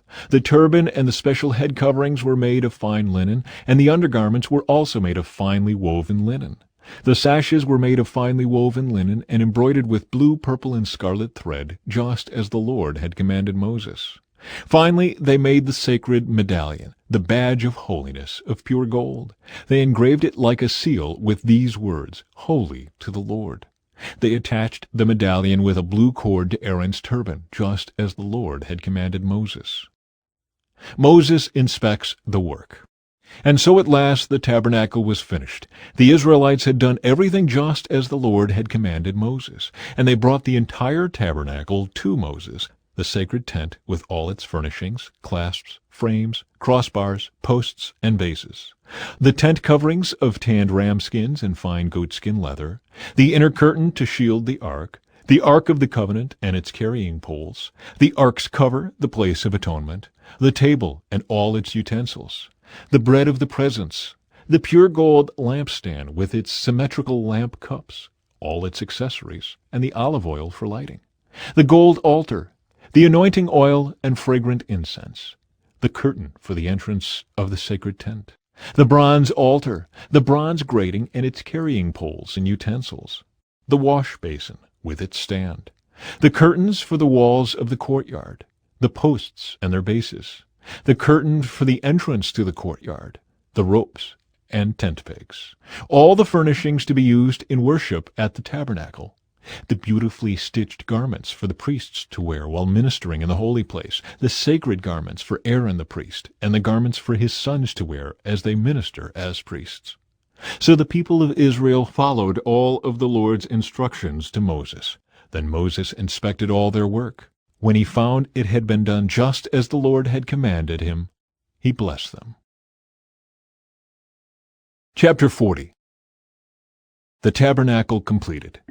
Then the Lord said to Moses, "Set up the tabernacle on the first day of the new year. Place the Ark of the Covenant inside, and install the inner curtain to enclose the Ark within the most holy place. Then bring in the table and arrange the utensils on it, and bring in the lampstand and set up the lamps. Place the gold incense altar in front of the Ark of the Covenant. Then hang the curtain at the entrance of the tabernacle. Place the altar of burnt offering in front of the tabernacle entrance. Set the wash basin between the tabernacle and the altar and fill it with water. Then set up the courtyard around the outside of the tent and hang the curtain for the courtyard entrance. Take the anointing oil and anoint the tabernacle and all its furnishings to consecrate them and make them holy. Anoint the altar of burnt offering and its utensils to consecrate them. Then the altar will become absolutely holy. Next, anoint the wash basin and its stand to consecrate them. Present Aaron and his sons at the entrance of the tabernacle and wash them with water. Dress Aaron with the sacred garments and anoint him, consecrating him to serve me as a priest. Then present his sons and dress them in their tunics. Anoint them as you did their father, so they may also serve me as priests. With their anointing, Aaron's descendants are set apart for the priesthood forever, from generation to generation." Moses proceeded to do everything just as the Lord had commanded him. So the tabernacle was set up on the first day of the first month of the second year. Moses erected the tabernacle by setting down its bases, inserting the frames, attaching the crossbars, and setting up the posts. Then he spread the coverings over the tabernacle framework and put on the protective layers, just as the Lord had commanded him. He took the stone tablets inscribed with the terms of the covenant and placed them inside the ark. Then he attached the carrying poles to the ark, and he set the ark's cover, the place of atonement, on top of it. Then he brought the ark of the covenant into the tabernacle and hung the inner curtain to shield it from view, just as the Lord had commanded him. Next, Moses placed the table in the tabernacle along the north side of the holy place, just outside the inner curtain. And he arranged the bread of the presence on the table before the Lord, just as the Lord had commanded him. He set the lampstand in the tabernacle across from the table on the south side of the holy place. Then he lit the lamps in the Lord's presence, just as the Lord had commanded him. He also placed the gold incense altar in the tabernacle, in the holy place, in front of the inner curtain. On it he burned the fragrant incense, just as the Lord had commanded him. He hung the curtain at the entrance of the tabernacle, and he placed the altar of burnt offering near the tabernacle entrance. On it he offered a burnt offering and a grain offering, just as the Lord had commanded him. Next, Moses placed the wash basin between the tabernacle and the altar. He filled it with water so the priests could wash themselves. Moses and Aaron's sons used water from it to wash their hands and feet. Whenever they approached the altar and entered the tabernacle, they washed themselves, just as the Lord had commanded Moses.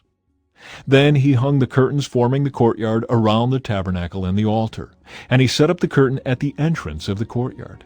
So at last Moses finished the work. The Lord's glory fills the tabernacle. Then the cloud covered the tabernacle, and the glory of the Lord filled the tabernacle. Moses could no longer enter the tabernacle because the cloud had settled down over it, and the glory of the Lord filled the tabernacle. Now, whenever the cloud lifted from the tabernacle, the people of Israel would set out on their journey, following it. But if the cloud did not rise, they remained where they were until it lifted. The cloud of the Lord hovered over the tabernacle during the day, and at night fire glowed inside the cloud, so the whole family of Israel could see it. This continued throughout all their journeys.